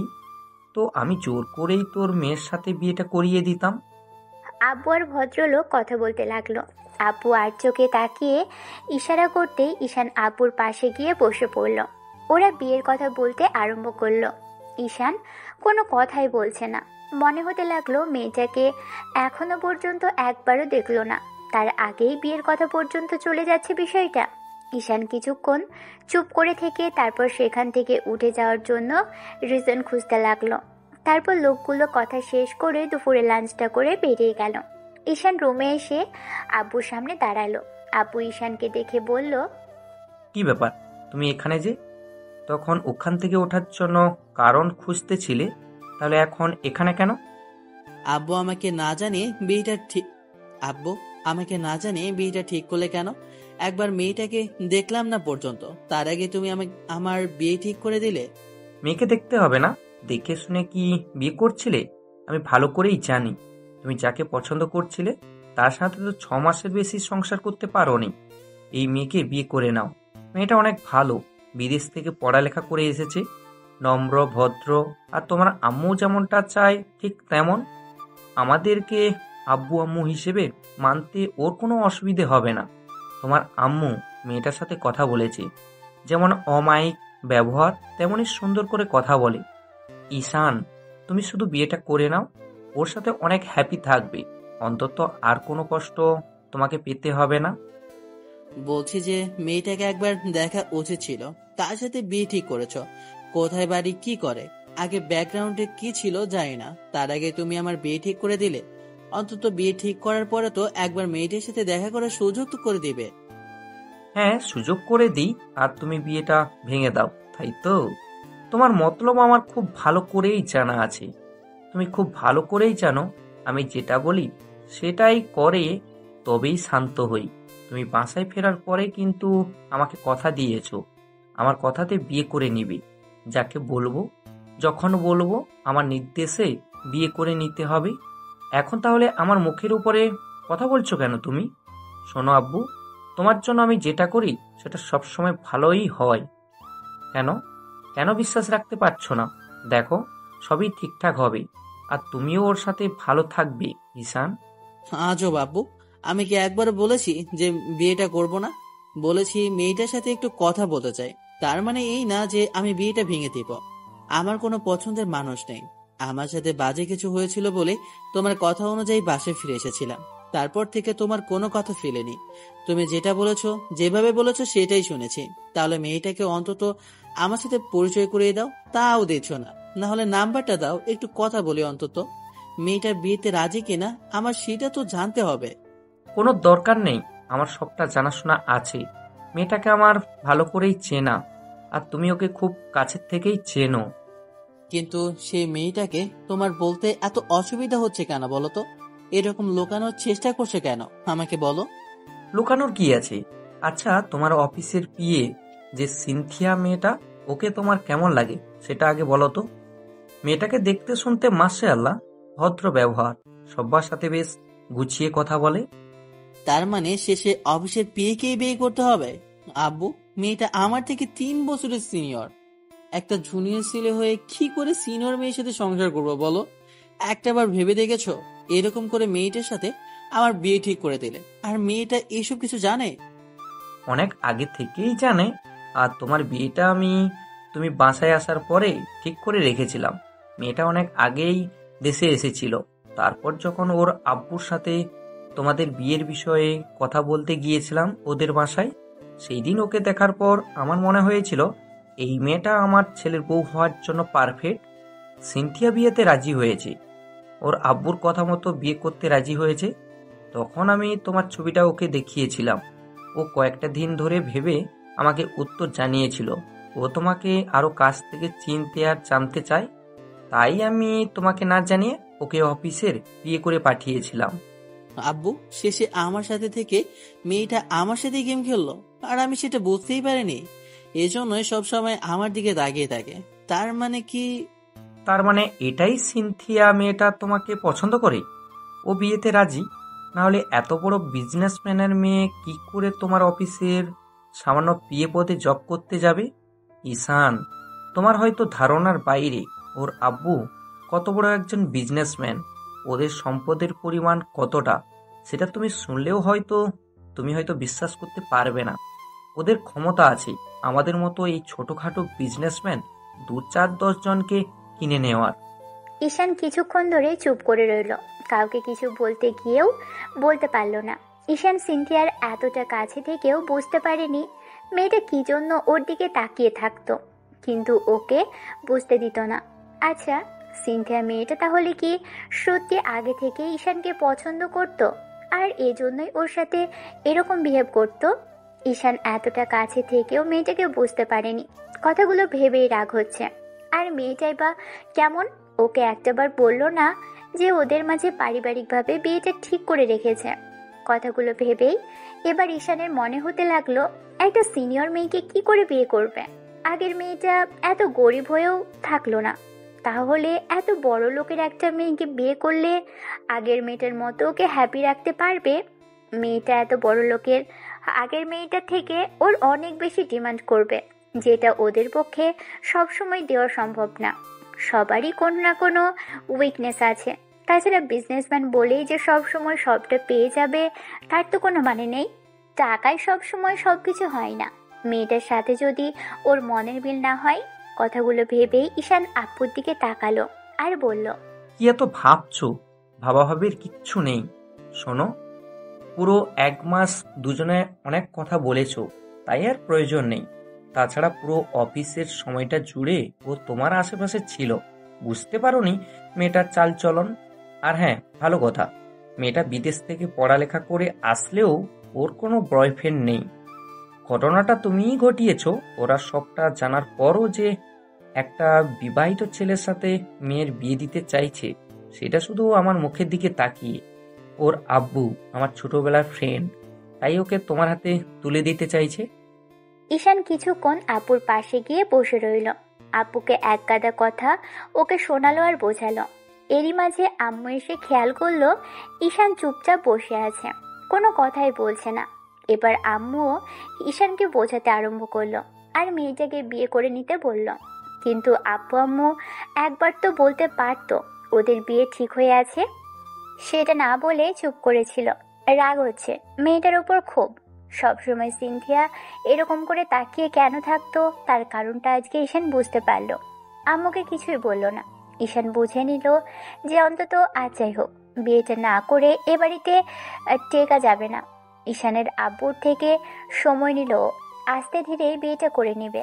তাই আব্বু মেয়ের বাবাকে ফোন করে সবটা জানিয়ে দিলে যে ছেলে হ্যাঁ বলার সাথে সাথেই ওদের জানিয়ে দিবে। পরদিন ঈশান অফিসে গেল। অফিসে গিয়ে দেখলো সিনথিয়া আগে থেকেই ডেস্কে বসে আছে। ঈশানকে দেখেই সিনথিয়া উঠে দাঁড়ালো। তখন ঈশান ওর দিকে একবার তাকিয়ে ডেস্কে গিয়ে বসলো। সিনথিয়া লজ্জা পেয়ে মাথা নিচু করে দাঁড়িয়ে আছে। ঘটনাটা ও জানতো, তারপরও ঈশানকে বলেনি। রাগ হচ্ছে ঈশানের সিনথিয়াকে এমন লজ্জা পেতে দেখে। এমন অদ্ভুত আচরণের কারণ কাল ঈশান বুঝতে পারল। মেয়েটাকে ঈশান মুচকি মুচকি হাসতে দেখে বলল, এরকম করে হাসেন কেন আপনি? ঈশানের এরকম কথাতে মেয়েটা কিছুটা হক চুকিয়ে গেল আর আমতা আমতা করে বলতে লাগলো, আমার আব্বুর সাথে মিলে বেশ ভালোই গেম খেললেন আমার সাথে, তাই না? আপনি এরকম নাটকটা করতে পারলেন কি করে? অন্তত আপনি তো আমাকে জানাতে পারতেন। আমাদের মাঝে সবটা আগে থেকে ঠিক হয়ে আছে, এই জন্যই আমার দিকে ড্যাব ড্যাব করে তাকিয়ে থাকতেন, তাই তো? বয়সে বড় হয়েও কেমন যেন অসংখ্য লজ্জা কাজ করছে সিনথিয়ার মধ্যে। মেয়েটা কিছু বলতেও পারছে না। এবার ঈশান একটা ধমক দিয়ে বলল, এই মেয়ে, আমার সামনে আসুন। সিনথিয়া ঈশানের দিকে চোখ মেলে তাকালো। ও আবারও রাগী কণ্ঠে বলতে লাগলো, সামনে আসতে বলেছেন আপনাকে। সিনথিয়া এসে ঈশানের সামনে সামনে দাঁড়ালো। মেয়েটা মাথা নিচু করে দাঁড়াতেই ঈশান ওকে বসতে বলল, কিন্তু সিনথিয়া বলতে লাগলো, সমস্যা নেই স্যার, আমি এখানেই ঠিক আছি। এত ফর্মালিটি দেখাতে হবে না। কিসের জন্য আমার অফিসে এসেছিলেন সেটা খুব ভালো করেই বুঝতে পারছি। তাহলে আমাকে আগে কেন বলেননি? এত কিছু জানার পরও আমার থেকে সবটা কেন হাইড করেছেন? গেম খেলেছেন কেন আমার সাথে এরকম করে, এমন করে? কেন আমার অফিসের বিয়ের জবটা নিতে হলো আপনাকে? কেন স্যার, আপনার কি আমাকে পছন্দ হয় না? আমি আপনাকে যেটা প্রশ্ন করেছি সেটার উত্তর দিন। আপনাকে আরো কাছ থেকে চেনার জন্য। তাছাড়া আমি আপনার সম্পর্কে সবই জানি। আপনার আগে বিয়ে হয়েছে ঈশান, তাতেও আমার কোনো আপত্তি কিন্তু নেই। আপনাকে আরো ভালোভাবে চেনা জানার জন্যই এমনটা করেছি। আপনি কতটা রাগী, আপনার কখন কি মুড থাকে, কখন মন খারাপ হয়, কখন কিসে ভালো লাগা কাজ করে, সেটা জানার জন্যই এটা কাছে এসেছিলাম এতটা। আর নিজের থেকেই অফিসে জবটা নিয়েছি। একটাবার আমাকে জানানো কি উচিত ছিল না আপনাদের? এমন করে গেম খেলাটা উচিত হয়েছে বলেন? উচিত হয়েছে কিনা জানি না, তবে আপনাকে প্রথম দেখাতেই ভালো লেগেছিল, তাই আপনাকে বিয়ে করতে হ্যাঁ বলে দিয়েছিলাম আর সময় নিয়েছিলাম। কিন্তু আপনি এত রেগে আছেন কেন? আপনার কি আমাকে পছন্দ না স্যার? বারবার একই কথা কেন বলছেন? পছন্দ না বলে কি বোঝাতে চাইছেন আপনি? না মানে, আসলে আমাকে এত কাছ থেকে দেখেও কি আপনার আমাকে একটু ভালো লাগেনি? আজব তো, আপনি আমার অফিসের পিএ। আপনার সাথে কি আমি প্রেম করার জন্য প্রতিদিন অফিসে এসেছি? আমি আপনার সাথে সুযোগ নেওয়ার চেষ্টা করেছি কখনো, মিস সিনথিয়া? তার মানে? আমার আব্বুর সাথে আপনি হাত মিলিয়ে নাটকটা করেছেন, এটা আমার মোটেও ভালো লাগেনি। অন্তত আমাকে জানাতে পারতেন। জানালে আপনি কখনোই আমাকে এখানে থাকতে দিতেন না। আমি চেয়েছিলাম আপনাকে সামনে থেকে দেখে জানতে। তো এখন আমাকে কতটুকু চিনতে পেরেছেন বলেন? যতটুকু চিনতে পেরেছি, যতটুকু জানতে পেরেছি, তাতেই আমার জন্য যথেষ্ট। আমি সবটা মানিয়ে গুছিয়ে নেব। আপনি আমাকে ভালোবাসতে পারবেন, তবে সময় লাগবে। তাছাড়া আপনি হয়তো জানেন না, 3টা কবুল শক্তিটা অনেক বেশি। যাকে কখনো চিনতেন না, জানতেন না, আর না দেখেই বিয়ে করে নেবেন, পরবর্তীতে তার প্রতি মায়া জন্মাবেই আপনার।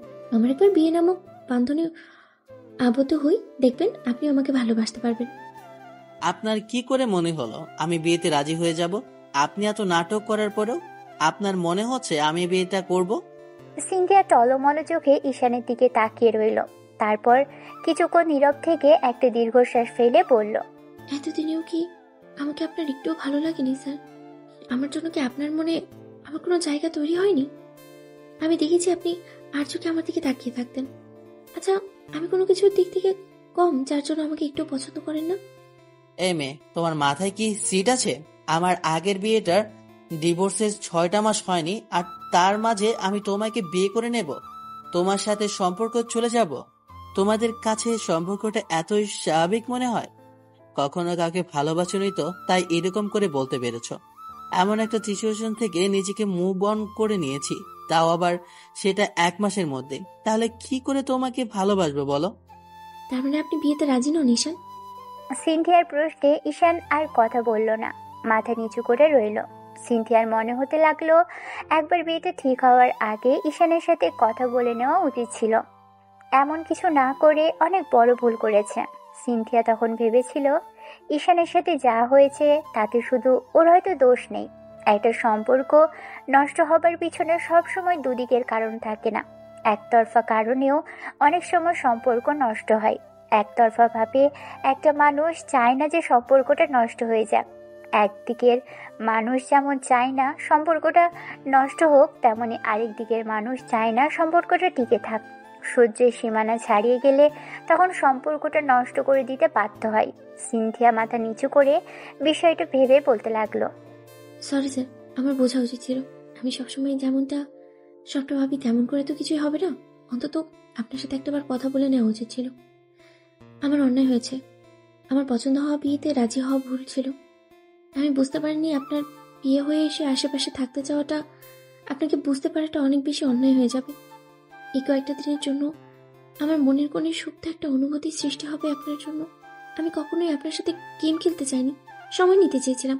ভেবেছিলাম সবকিছু এত তাড়াতাড়ি করলে হয়তো বা হঠাৎ করেই আমাকে আপনার সন্দেহ হতে পারে, কিংবা অন্য কোনো প্রভাব পড়তে পারবে আপনার উপরে।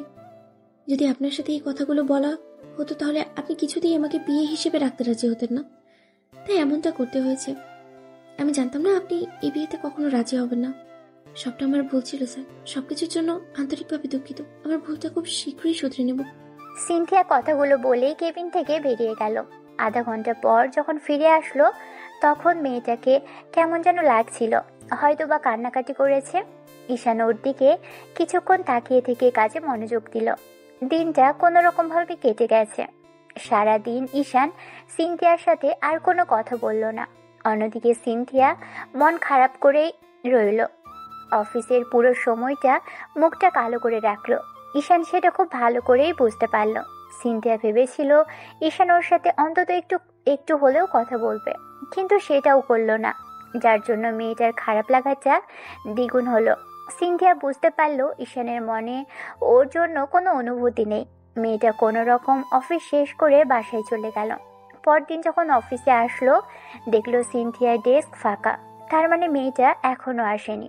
কিছুক্ষণ পর ম্যানেজার এসে অনুমতি নিয়ে কেবিনে ঢুকলো। তখন ঈশান ম্যানেজারকে বলল, কি ব্যাপার? স্যার, কেউ একজন আপনার সাথে দেখা করতে এসেছে। বুঝতে পেরেছি, মিস সিনথিয়া ম্যাডাম দেখা করতে এসেছে। অফিসে প্রতিদিনই তো পিয়ে সেজে আসে, তাহলে আজকে আবার এরকম নতুন করে সেজে গুজে দেখা করতে আসার কি আছে? না স্যার, সিনথিয়া ম্যাম আসেনি, অন্য কেউ এসেছে। উনিও একজন মেয়ে, আপনাকে নাকি অনেক আগে থেকেই চেনে, তাই আপনার সাথে দেখা করতে চায়। ঈশান ভেবেছিল হয়তো মেয়েটা সিনথিয়া হবে। মেয়েটা আজ অফিসে আসেনি, তাই পার্সোনাল ভাবে ওর সাথে কথা বলার জন্য এসেছে। কালকে সারাটা দিন সিনথিয়ার সাথে কথা বলেনি, তাই মেয়েটা আসেনি শুনে কেমন লাগলো। কিছুক্ষণ চুপ করে থেকে তারপর ম্যানেজারকে চলে যেতে বললে লোকটা কেবিন থেকে বেরিয়ে গেল। ঈশান ওয়েটিং রুমে এসে দেখলো কেউ একজন উল্টো দিকে ঘুরে দাঁড়িয়ে আছে। মেয়েটা শাড়ি পরা অবস্থায় আছে। ঈশান মেয়েটাকে উদ্দেশ্য করে বলল, কে আপনি? মেয়েটা ঈশানের কথাতে ওর দিকে ফিরল। মেয়েটা মুখোমুখি হবার সাথে সাথে ঈশানের মাথায় যেন দপদপ করে আগুনটা জ্বলে উঠল। রাগটা 1000 গুণ পরিমাণে বৃদ্ধি পেল। একটু আগে যে মাথার ভিতরে চিন্তা কাজ করছিল না, এখন সেখানে রাগ কাজ করছে। কারণ সামনে যে মেয়েটা দাঁড়িয়ে আছে সে আর কেউ নয়, ওর প্রতারকটা, অর্থাৎ নীলা। ঈশান মেয়েটার দিকে থেকে চোখ ফিরিয়ে নিল আর বলল, কি চাই এখানে? ঈশান, আমি তোমার সাথে কথা বলতে এসেছি। আপনি আমার সাথে কথা বলতে আসলেও আমার আপনার সাথে কথা বলার মতো কোনো ইচ্ছা বা প্রয়োজন বোধ করছি না। আমি ভদ্রভাবে বলছি, অফিস থেকে এক্ষুনি বেরিয়ে যান। আপনার সাথে কোনো কথা বলার ইচ্ছা কিংবা কোনো রকম দরকার আমি বোধ করছি না, তাই অফিস থেকে ভদ্রভাবে বেরিয়ে যান। কিন্তু আমার তোমার সাথে কিছু কথা বলার ছিল। প্লিজ ঈশান, একবার কথা বলো, তারপর না হয়। আপনাকে আমি বেরিয়ে যেতে বলেছি, বললাম না আমার কোনো ইচ্ছে নেই আপনার সাথে কথা বলার। ভদ্রভাবে বেরিয়ে যান, না হলে সিকিউরিটি ডাকতে বাধ্য হব। এবার নীলা হাত জোর করতে লাগলো। তারপরও ঈশানের থেকে পজিটিভ রেসপন্স না পেয়ে ওর পায়ে ধরতে গেল। ঈশান পাগুলো সরিয়ে নিল ওর থেকে, দূরে দাঁড়িয়ে বলতে লাগলো, যা বলার দ্রুত বলে এখান থেকে বেরিয়ে যান। আপনাকে সহ্য করার মতো বিন্দু পরিমাণও শক্তি আমার মধ্যে আর নেই। ঈশান, আমি সেদিন ভুল করেছিলাম। বুঝতে পারিনি যে আমি এমন একটা ফাঁদে পা দিয়ে ফেলবো। তোমার ভালোবাসা আমি বুঝতে পারিনি। লোভে পড়ে ওই লোকটার ফাঁদে পা দিয়েছিলাম। আমি জানতাম না ও শুধু আমাকে ভুলিয়ে ভালিয়ে আমার ওয়েট ওয়েট, কি বলতে চাইছেন আপনি? আপনার শরীরটাকে ভোগ করেছি, তাই তো? আপনি আর কি বলবেন, আমি সেটা ভালো করেই জানতাম। ওর মতো কিছু চরিত্রহীন মেয়েদের জন্য গোটা মেয়ে জাতির দিকে মানুষ প্রশ্ন তোলে, আমিও তুলেছিলাম। আসলে তোকে ভালোবাসাটা আমার ভুল ছিল। কারণ কেন জানিস? কারণ প্রথম থেকেই তোর স্বভাবটাই ওরকম ছিল। তুই সব সময় চাইতি তোর বয়ফ্রেন্ড কিংবা স্বামী তোর সব কথা শুনবে, তোর সব শখ স্বপ্ন আশা পূরণ করবে, তাই না? তারপর যখন পালিয়ে গিয়ে বিয়েটা করলি, তখন দেখলি আমার কাছে কোনো টাকা পয়সা নেই, তাই তো তোর স্বপ্নগুলো আমি পূরণ করতে পারছি না। তখন একটা মাঝবয়সী লোকের কাছে নিজের শরীরটাকে বিলিয়ে দিতেও দুবার ভাবলি না। লোকটা তোকে ঠকালো, তোর শরীরটা ভোগ করে যখন ছেড়ে দিল, তখন তোর মনে হয়েছে তুই ভুল করেছিস, তাই না? আর এখন সেই ভুল শোধরানোর জন্য তুই দ্বিতীয়বার আমার কাছে ফিরে আসতে চাইছিস। তুই কি করে ভাবলি রে? তুই কি করে ভাবলি আমি তোর মতো একটা নষ্টা মেয়েকে ফিরিয়ে নিব? তুই সেদিন মুক্তি নিতে চেয়েছিলি না? বলেছিলি না আমার সাথে থাকতে চাস না? তাহলে এখন তো আমি তোর সাথে থাকছি না, তোর খুশি হবার কথা। শোন, তোর এসব ফালতু কথা বলার মতো বা শোনার মতো আমার সময় নেই। ঈশান, প্লিজ আমার কথাটা শোনো। আমাকে কি একটা সুযোগ দেওয়া যায় না? আমি তার জন্য হোয়াট? কিসের সুযোগ? আমি তো সেটাই বুঝতে পারছি না, কাকে সুযোগ দেব আমি?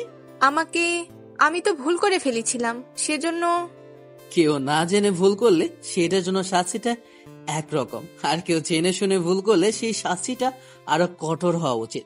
আর তুই তো ভুল না, অন্যায় করেছিলি। অন্যায় বললে কম হবে, তুই যা করেছিস সেটা পাপ ছিল। একজনের স্ত্রী হওয়া সত্ত্বেও অন্য কোনো পুরুষ তোর শরীরে টাচ করেছিল। এসব একটা স্বামীর জন্য কতটা কষ্ট তুই বুঝতে পারছিস? তারপরে তুই কি করে ভাবলি এই নোংরা শরীরটা নিয়ে আমার সামনে আসবি আর আমি তোকে মেনে নেব?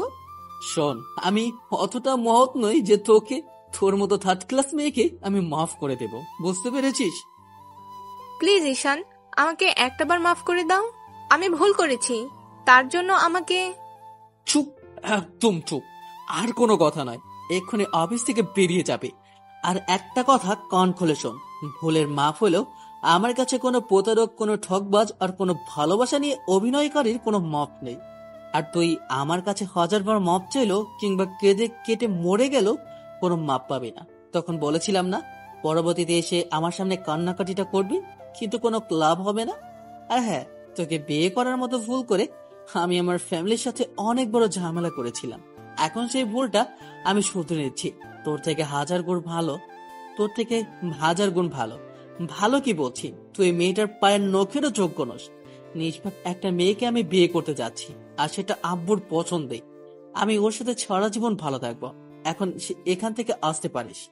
নীলা আর কিছু বলতে যাবে তার আগেই ঈশান একটা হুঙ্কার দিয়ে থামিয়ে দিল। মাথায় সিনথিয়া মেয়েটাকে নিয়ে হাজারটা প্রশ্ন ঘুরছিল, তার উপর এই মেয়েটা এসে মেজাজটা বিগড়ে দিল। ঈশান চিৎকার করে সিকিউরিটি গার্ডকে ডাকলো। তার লোকটা আসতেই বলল, অনুমতি ছাড়া যখন তখন যাকে তাকে অফিসে ঢুকতে দেওয়ার সাহস কি করে হয় তোমাদের? তোমাদের বলেছি না যাকে তাকে অফিসে ঢুকতে দেবে না? এক্ষুনি একে ঘর ধক্কা দিয়ে বের করে দাও, না হলে তোমাকে আমি ঘর ধক্কা দিয়ে বের করে দেব। সরি স্যার, আমি বুঝতে পারিনি উনি বলেছিল আপনার রিলেটিভ, তাই। রাস্তার একটা পাগল এসে যদি বলে আমার রিলেটিভ, তাহলে কি তুমি বিশ্বাস করে নেবে? এরকম কোনো কাজ আর অনুমতি ছাড়া কাউকে ভেতরে ঢুকতে দেবে না। যাও, এখন এটাকে বের করো। ঈশান, আমার কথাটা শোনো, আমাকে একটাবার মাফ। নীলার কথা সম্পূর্ণ হবার আগে ঈশান রাগ নিয়ে সেখান থেকে চলে গেল। অফিসের কাজে আর মন দিতে পারছিল না। ইচ্ছে হচ্ছিল সবকিছু ভেঙে ফেলতে। আজকে যাকে দেখেছে তাকে দেখার পর রাগটাই কন্ট্রোল হচ্ছে না। ইচ্ছে হচ্ছে মেয়েটার কানের নিচে কয়েকটা লাগিয়ে দিতে।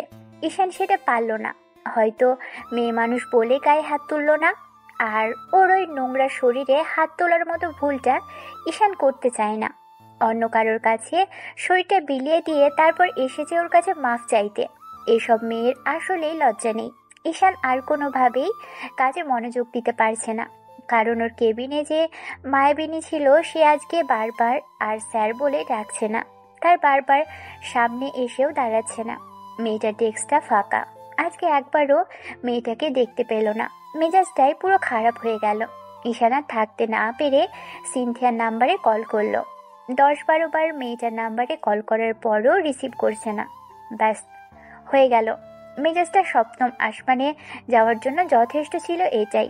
ঈশান আর এক মুহূর্ত অফিসে থাকবে তো দূরে থাক, অফিসের টেবিলের উপর যা ছিল সবকিছু ছুঁড়ে ফেলে দিল। হাতের কাছে যা পেল সব ইচ্ছে মতো ভেঙে চুরে ফেললো। তারপর যখনই ম্যানেজার আর সিকিউরিটি গার্ড এসে সামনে দাঁড়ালো, তখন ঈশান কিছুক্ষণ ওদের দিকে রাগি চোখে তাকিয়ে থেকে তারপর অফিস থেকে বেরিয়ে গেল। ঈশানের নিজেকে পুরো এলোমেলো অগোছালো লাগলো। সারাদিন আর বাসায় ফিরল না, এদিক ওদিক ঘুরে বেরিয়েছে। ছেলেটা সন্ধ্যার মুখে বাসায় ফিরতে দেখলো আব্বু আম্মু লিভিং রুমে বসে আছে।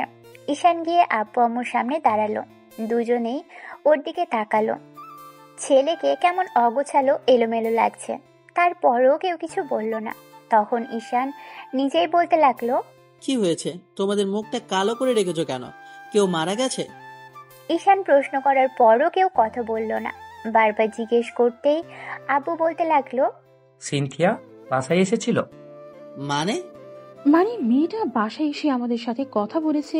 ও বলেছে এই বিয়েটা করতে চায় না, তাই আমাদের নিজ থেকে বারণ করে দিয়ে গেছে। আর আর বলেছে ওর আব্বু আম্মুকেও নিজে বোঝাবে। মেয়েটা বিয়েটা অন্তত এখন এই মুহূর্তে করতে চাচ্ছে না। আর তোমাকে তো নয়। প্রথমে ভেবেছিল বিয়েটা করে নেবে, কিন্তু এখন বুঝতে পেরেছে ওর ভুল হচ্ছে, তাই আর বিয়েটা করতে চাইছে না। এসবের মানে কি? কয়েকটা দিন ধরে বলছো বিয়ে করতে হবে, আর আজকে ওই মেয়েটা বলেছে বিয়ে করবে না। তোমরাই তো বলেছো মেয়ে বিয়েতে রাজি হয়েছে, তাহলে এখন কি হলো? সবাই মিলে গেমস খেলছো? আমাকে কি খেলার পুতুল মনে হয় তোমাদের? আমরা কোনো বাচ্চা নই ঈশান। আমি জানি কালকে মেয়েটার সাথে তোমার কথা কাটাকাটি হয়েছে, আর তুমি মেয়েটাকে অন্তত কিছু তো একটা বলেছো, যার জন্য মেয়েটা বাড়ি বয়ে এসে বিয়েটা করবে না বলে দিয়ে গেল। সিনথিয়া ওর দিক থেকে বিয়েটা ভেঙে দিয়েছে, কারণ তোমার সাথে ওর কিছুতেই যায় না। তুমি জেদি একটা ছেলে, যে কিনা নিজের রাগটাকে কমাতে পারবে না। মেয়েটার সাথে অফিসে কি হয়েছিল সেটা আমি খুব ভালো করে জানি।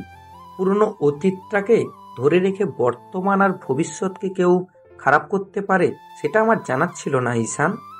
তোমরা আমাকে কি পেয়েছো বলো তো? আর ওই মেয়েটা নিজেকে কি মনে করে? ইচ্ছে হলো বিয়েতে হ্যাঁ বলে দিল, আবার ইচ্ছে হলো না বলে দিল। হাতের পুতুল মনে হয় আমাকে? ওর যখন খুশি আসবে, যখন খুশি চলে যাবে। আমার কি কোনো অনুভূতি নেই? নাকি একটু সময়ের প্রয়োজন নেই? এত কিছুর পরেও যে আমি মুভ অন করেছি, সবকিছু থেকে নিজেকে মানিয়ে নেওয়ার চেষ্টা করেছি, বিয়েটা করব বলে ভেবেছি। তোমাদের 2-3 দিনে জানিয়ে দেব। আজকে সে মেয়েটা বলছে বিয়েটা করবে না। মগের মুল্লুক নাকি? হ্যাঁ, বিয়েটা ওর আমাকেই করতে হবে। ওই মেয়েটা আমাকে বিয়েটা কি করে না করে আমি সেটাই দেখবো।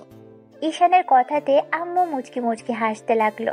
কিছুক্ষণ বাদেই ঈশান বিড়বিড় করে আম্মু আপুর সামনে থেকে চলে যেতে গিয়ে আবারও ফিরে এসে বলতে লাগলো, আব্বু, বিয়ের ব্যবস্থা করো। যত তাড়াতাড়ি সম্ভব ওই মেয়েটাকে বিয়ে করব। ওর রাগ আছে, আমার কি রাগ নেই? ও রাগ করে বলবে আমাকে বিয়ে করবে না, আর আমিও সেটা মেনে নিব? কখনো না। কিন্তু সিনথিয়া তো বিয়েতে বারণ করে দিয়েছে।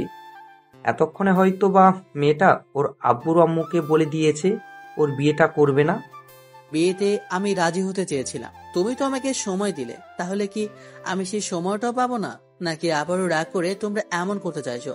এইসব কি তোমরা আমাকে আগে বলেছো? তাহলে বিয়েতে রাজি হবো কি করে? এখন আবার বলছো বিয়ে হবে না। দেখো আব্বু, আমি ভালোই ভালোই বলছি, ওই মেয়েটাকে যেভাবে হোক রাজি করাও। সিনথিয়ার বিয়েটা যেন অন্য কোথাও না হয়। আর ও যদি আমার থেকে হারায়, তাহলে কি করবো আমি নিজেও জানি না। কথাগুলো বলে ঈশান দ্রুত পায়ে প্রস্থান করলো। আব্বু আম্মু দুজন দুজনের দিকে তাকিয়ে রইল। তারপরের ঘটনা একেবারে বিয়ের দিনের, কারণ আজ এই গাধি থুকো সিনথিয়াদের বাসায় ঈশান লিভিং রুমে বসে আছে। একটা সপ্তাহ লেগে গেল জেদি মেয়েটাকে রাজি করাতে। এরই মাঝে ঈশান 1000 বার সিনথিয়ার সাথে কথা বলার চেষ্টা করলেও মেয়েটা কোনো কথা বলেনি। আব্বু হয়তো অনেক রিকোয়েস্ট করে বিয়েতে ওকে রাজি করিয়েছে, নয়তোবা ওর আব্বু আম্মুর কথাতে বিয়েটা করছে। ঈশান মনে মনে ভাবছে এই মেয়েটাকে শিক্ষা দিয়েই ছাড়বে। ওকে রিজেক্ট করে দেওয়ার মতো এরকম বড় একটা ভুল করতে পারলো কি করে? বিয়েটা কি ছেলে খেলা মনে হয়? চাইলেই ওকে রিজেক্ট করে দিল। কথাগুলো ভেবেই ঈশানের ইগোতে সেদিন খুব লেগেছিল। সেদিন মেয়েটার সাথে এরকম করে কথা বলাটা ঠিক হয়নি। ঈশান বুঝতে পেরেছে হয়তোবা মেয়েটা ঠিক ছিল, কথাগুলো ভেবেই ছেলেটা রাগটাকে কমানোর চেষ্টা করছে। বেশ সাদামাটা ভাবেই ওদের বিয়ের আয়োজন করা হয়েছিল। বিয়ের সময় একটা বার সিনথিয়া ঈশানের দিকে তাকায়নি, কারণ বড় একটা ঘোমটা দিয়েছে। ঈশান সিনথিয়ার আব্বু আম্মুকে বলেছিল যে ওদের এত ঘটা করে বিয়ের দরকার নেই, সিনথিয়ার সাথে ওর বোঝাপড়াটা আরেকটু হোক, তারপর রিসেপশনের অনুষ্ঠানটা করলে ভালো হয়। সিনথিয়ার আব্বু অনেক খুশি, সেটা দেখেই বোঝা যাচ্ছে, কারণ আগে থেকেই ওরা ঈশানকে পছন্দ করত। তার উপর ছেলে নিজে থেকেই বিয়ের জন্য রাজি হয়েছে, আবার সবাইকে রাজিও করিয়েছে। ঈশান দুদিন আগেই সিনথিয়ার আব্বুর সাথে কথা বলেছে আর রিকোয়েস্ট করেছে বিয়েতে রাজি হবার জন্য। বলেছে কোনো সিনথিয়াকে অভিযোগ করার সুযোগ দিবে না। সিনথিয়ার দিক থেকে বিয়েটা ভেঙে দিলেও ঈশানের দিক থেকেও সবাইকে ইমপ্রেস করার চেষ্টা করেছে। আব্বু তার বন্ধুকে রিকোয়েস্ট করেও সবটা ঠিক করতে পারেনি। উল্টো সিনথিয়ার আব্বু তখন বলে দিয়েছিল যদি ছেলে নিজে থেকে সবটা ঠিক করে নিতে পারে আর সবাইকে রাজি করাতে পারে তবেই বিয়ে হবে। আর ঈশানও জেদি ছেলে, যেটা বলেছে সেটাই করেছে। পুরো 7 দিন ধরে সিনথিয়ার আব্বুর ব্রেন ওয়াশ করতে হয়েছে। 1000 বার রিকোয়েস্ট করেছে আর বলেছে তুমি যতক্ষণ পর্যন্ত না বিয়েতে রাজি হবে ততক্ষণ পর্যন্ত আমি আপনার বাসা থেকে যাচ্ছি না আঙ্কেল। লোকটা ঈশানের কর্মকাণ্ডে হেসেছিল, বলেছিল ওর আব্বুর সাথে কথা বলে নিবে। তারই 2 দিন পরে বিয়েটা হচ্ছে, কারণ ঈশান জানতো না সিনথিয়া বিয়েতে রাজি কিনা, ওর রাগটা কমেছে কিনা। আর আজকে হুটহাট করে সকালবেলায় সিনথিয়ার বাসা থেকে কল আসলো আজকেই বিয়েটা হবে, আর ঘরোয়াভাবেই ওরা বিয়েতে রাজি আছে। ঈশান আর এক মুহূর্ত দেরি করেনি, কারণ এই 7টা দিন শুধু সিনথিয়ার মেয়েটার কথাই ভেবেছে। মেয়েটা কি করে পারলো ওকে এত সহজে রিজেক্ট করে দিতে? ওকে নাকি পছন্দ, তাহলে রিজেক্ট করার কি ছিল? এই 7টা দিনে ঈশান কোনো কাজেই মনোযোগ দেওয়া তো দূরে থাক, অফিসের ধারের কাছেও যায়নি।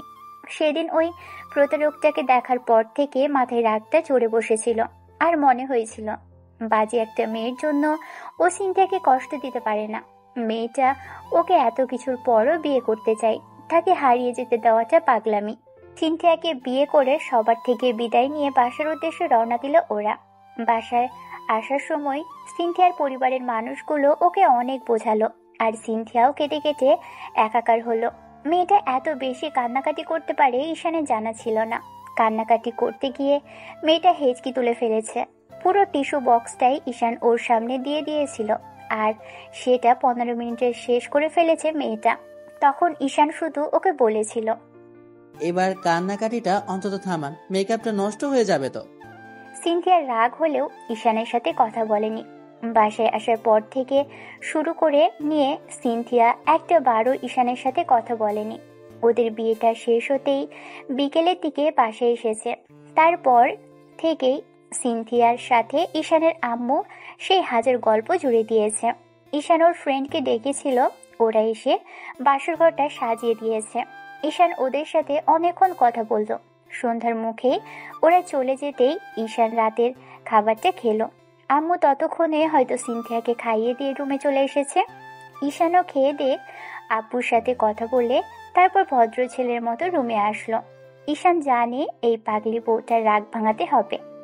ঈশান রুমে আসলো, দরজাটা লাগিয়ে দিয়ে তারপর সিনথিয়ার সামনে এসে কিছুক্ষণ দাঁড়িয়ে রইল। মেয়েটা খাট থেকে নামছে না, তাই ঈশান চুপচাপ গিয়ে দেনমোহরের পুরো 50 লক্ষ টাকা এনে ওর সামনে রাখলো। এতগুলো টাকা দেখে সিনথিয়া কিছুক্ষণ সেদিকেই তাকিয়ে রইল। তারপর হঠাৎই মাথা থেকে ঘুমটা ফেলে দিয়ে রাগী কণ্ঠে বলতে লাগলো আমার এগুলোর কোনো প্রয়োজন নেই। আমাকে কেন বিয়ে করছেন আপনি? আজব তো, মানুষ কেন বিয়ে করে? বউকে ভালোবাসার জন্য, সংসার করার জন্য, বউকে অনেক অনেক আদর করে বাচ্চা পয়দা করার জন্য, বংশ বিস্তার করার জন্য। আমিও সেই জন্যই করেছি। আব্বু আমার কথাতে বিয়ে না করলেও পারতেন, এত ফর্মালিটি দেখানোর কিছুই ছিল না। ঈশান, আপনি আমার লাইফটাকে পুরো হেল্প করে দিলেন। আপনার এমন কেন মনে হচ্ছে আমি আপনার লাইফটা হেল্প করব কেন? আপনি না আমাকে নিজে থেকেই বিয়ে করতে চাইছিলেন? তাহলে এখন কি হলো যার জন্য আপনার মনে হচ্ছে আপনার লাইফটা নষ্ট করে দিলাম? তা নয় তো কি, আপনি আমাকে পছন্দ করেন না, সহ্য করতে পারেন না, আবার মেনেও নিতে পারেন না। তাহলে আমাদের মাঝে তো স্বাভাবিক কোন স্বামী স্ত্রীর সম্পর্ক থাকবে না। আপনি ফ্যামিলির কথাতে বিয়ে করেছেন, তাহলে আমার জীবনটা নষ্ট করা হলো না? হলো কি না বলুন? অনেক বুদ্ধি আপনার মাথায় ম্যাডাম। আমি একটু কিছু বলেছি আর না বলেছি তাতে উনি আমার রাগটাকে নিতে না পেরে বলে দিলেন বিয়েটা করবেন না। আমার বাসায় এসে পর্যন্ত বিয়েটা ভেঙে দিলেন। আপনার এত সাহস হলো কি করে ম্যাডাম? ঈশানের কথাতে সিনথিয়া অবাক চোখে ওর দিকে তাকিয়ে রইল। ছেলেটা আবারও রাগী কণ্ঠে বলতে লাগলো, আপনি চেয়েছিলেন আমি আপনাকে ভালোবাসি, তার জন্য কি একটু সময় দেওয়া যেত না আমাকে? আরে গাধি, আমি সময় নিয়েছিলাম, সবাইকে বলেছিলাম একটু ভেবে তারপর জানাবো, কিন্তু তার আগে আপনি আপনার ভাবনা সবাইকে জানিয়ে দিলেন। দোষটা আপনার ছিল না মনে হয়? আমাকে কি খেলার পুতুল মনে হয় ম্যাডাম? ইচ্ছা হলো খেললেন, না হলে ফেলে দিলেন। আমার জায়গায় যদি আপনি থাকতেন কি করতেন এমন একটা পরিস্থিতি সামনে আসলে? তার মানে? আপনাকে মানে বুঝিয়ে লাভ নেই। আপনি এইটুকুই বুঝতে পারলেন না যে যদি আমার আপনাকে পছন্দ নাই হতো, ভালো নাই লাগতো, তাহলে কি বিয়েটা করে নিতাম? সিনথিয়া মাথা নিচু করে কিছু একটা ভাবলো। মেয়েটা যদি ঈশানের সিনিয়র না হতো তাহলে হয়তো কষিয়ে কয়েকটা থাপ্পড় বসিয়ে দিত মেয়েটার গালে। এতক্ষণ ঈশান এক প্রকার রাগ করেই ওয়াশরুম থেকে ফ্রেশ হয়ে আসলো। তারপর বেডের একপাশে গিয়ে দাঁড়াতেই এবার সিনথিয়া উঠে আসলো। ঈশান সরে যেতে নিলেই সিনথিয়া ওর একটা হাত ধরলো। ঈশান মেয়েটার দিকে রাগি চোখে তাকালো। সিনথিয়া ওর গলার উপর দিয়ে 2 হাত দিয়ে ওকে আঁকড়ে ধরতেই ঈশান ভ্রু বাঁকালো। সিনথিয়া একটু মুচকি হাসি দিয়ে টুস করে ঈশানের গালে একটা চুমু খেয়ে নিল। আর ঈশান বলল, এখন আবার কি হলো? এত নাটক করা হচ্ছে কি জন্য? আমার বরের সাথে আমি যা খুশি তাই করব, তাতে তোমার কি? আপনি না বললেন আমি বিয়েটা করে আপনার লাইফটা হেল্প করে দিয়েছি, তাহলে এখন কেন বলছেন আমি আপনার বর? আপনি না আমাকে মানতে পারেননি, তাহলে নাটক করা হচ্ছে কেন? একদম উল্টোপাল্টা বলবে না। নাটক কিসে? আমার তোমার উপরে রাগ হয়েছিল, তাই সেদিন এমন করে বললে কেন? আমাকে বললেই পারতে আমার সময় দরকার, সরি তোমার সময় দরকার, সেটা না করে আমাকে এত কথা শোনানোর কি ছিল? আমি সবার মতো না যে একটা সুন্দরী মেয়েকে দেখলেই ঢ্যাং ঢ্যাং করে তার প্রেমে পড়ে যাব, তাকে বিয়ে করতে রাজি হয়ে যাব। ভাবার দরকার ছিল, সময় নেওয়ার দরকার ছিল। আর আপনাকে বিয়ে করেছি পছন্দ করি বলেই করেছি। আব্বু আম্মু বলেছিল বলে করেছি এমনটা নয়, ওদের চাপে পড়ে আমাকে করতে হয়েছে তেমনটাও না। আমি রাজি না হলে ওদের সাধ্য ছিল না আমাকে জোর করে বিয়েটা দেওয়া। ওকে বাবা, সব বুঝতে পেরেছি। এবার একটু হাসো শোনো, প্লিজ রাগটা কমাও। এরকম রাগি মুডে থেকো না। তোমাকে এমন করে দেখলে না আমার একটু ভালো লাগে না।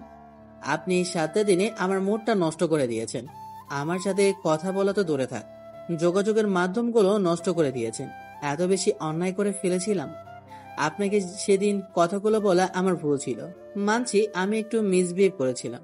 তার জন্য আপনি আমার সাথে কথা বলতেন না, আপনাকে বোঝাতাম, নিজেকে বোঝানোর মতো সময় দিতাম। আমাকে এমন করে মেন্টালি টর্চার করার আপনার জন্য মোটেও ঠিক হয়নি। আপনার সাথে এরকম হলে আপনি কি করতেন? ঈশান রাগী কণ্ঠে কথাগুলো বলতে শুরু করলেও শেষের কথাগুলো অসহায়ভাবেই বলল। সিনথিয়া বুঝতে পারল ছেলেটা রেগে আছে। ঈশান চুপচাপ দাঁড়িয়ে আছে। সিনথিয়া ওর হাতগুলো নিয়ে নিজের কোমরে রাখলো। ঈশানের শরীরটা একটু ঝাঁকুনি দিয়ে উঠল। কেন এরকম অনুভূতি হচ্ছে এই মুহূর্তে? অথচ নীলার সাথে 6টা মাস সংসার করেছে, ফিজিক্যালি ইন্টিমেট হয়েছে, তারপরও এরকম অনুভূতি হয়নি। আর এই মেয়েটার শরীরে হাত দিতেই এরকম করে অনুভূতি শিহরণ জেগে উঠল। তাহলে কি এটাই সত্যিকারের ভালোবাসা? কথাগুলো ভাবতেই ঈশানের ভিতরে একটা ভালো লাগা কাজ করলো। ঈশান সিনথিয়ার কোমর জড়িয়ে ধরে আর একটু কাছে টেনে আনলো। এবার সিনথিয়া এক হাতে ঈশানের কলার আর এক হাতে মাথার পিছনে রেখে ওর ঠোঁটের দিকে ঠোঁটে গতেই ঈশান ঝড়ের গতিতে ওর ওই গোলাপের পাপড়ির মতো ঠোঁট জোড়ায় ঠোঁট মিশিয়ে নিজেকে শান্ত করলো। নিজেকে শান্ত করার প্রয়োজন ছিল, কারণ এই 7 দিনে মেয়েটাকে পুরো নাকানি চুপানি খাইয়ে ছেড়েছে। আগে তো রোমান্টিক টর্চার একটু করতেই হয়। কথাগুলো ভেবেই ঈশান মেয়েটার কোমরে চেপে ধরে নিজের সাথে মিশিয়ে নিল। সিনথিয়া ওর সাথে রেসপন্স দিতে আরম্ভ করলো। তখন ঈশান বাইক সহকারে কিস করলো। মেয়েটার ঠোঁটে ব্যথা পেতেই ওকে ছেড়ে দেওয়ার চেষ্টা করলেই ঈশান ছেড়ে দিল। কি শুরু করলে তুমি? রাগটা ঠোঁটের উপরে কেন দেখাচ্ছ? এমন করে কিস করে কেউ? এখনই এমন করছো, তাহলে বাকিটা তো তুমি আমার সাথে কি করবে জানি না। আমাকে ছাড়ো, রাগ করে এরকম ভালোবাসা দেখাতে হবে না। আজকে সব শোধ তুলব। আমার সাথে গেম খেলা হয়েছে তাই তো, আমিও দেখিয়ে দেব কি করে ভালোবাসতে হয়। মানে? আগে বেডে তো যাই, তারপরে বোঝাবো বউ। সিনথিয়াকে আচমকা ঈশান কোলে ওঠালো। মেয়েটা ঈশানের গলাটা জড়িয়ে ধরে ওর মুখের দিকে তাকিয়ে রইলে ঈশান ওর ঠোঁটের দিকে ইশারা করতে সিনথিয়া নিজে থেকেই আবারও ঈশানের ঠোঁট জোড়া নিজে দখলে নিয়ে নিল। ঈশান বেডের কাছে চলে আসলো। আর তারপর তারপর এত কিছু শুনতে হবে না। স্বামী স্ত্রীর মাঝে কি হবে ওটা ওরা বুঝে নিবে, এত মনোযোগ দিয়ে এগুলো শুনতে নেই। যাই হোক, আজকের গল্পটা এই পর্যন্তই। দেখা হচ্ছে পরবর্তী কোনো গল্পে। ততদিন পর্যন্ত সুস্থ থাকবেন, ভালো থাকবেন আর আমাদের সাথেই থাকবেন। ধন্যবাদ। আল্লাহ হাফেজ।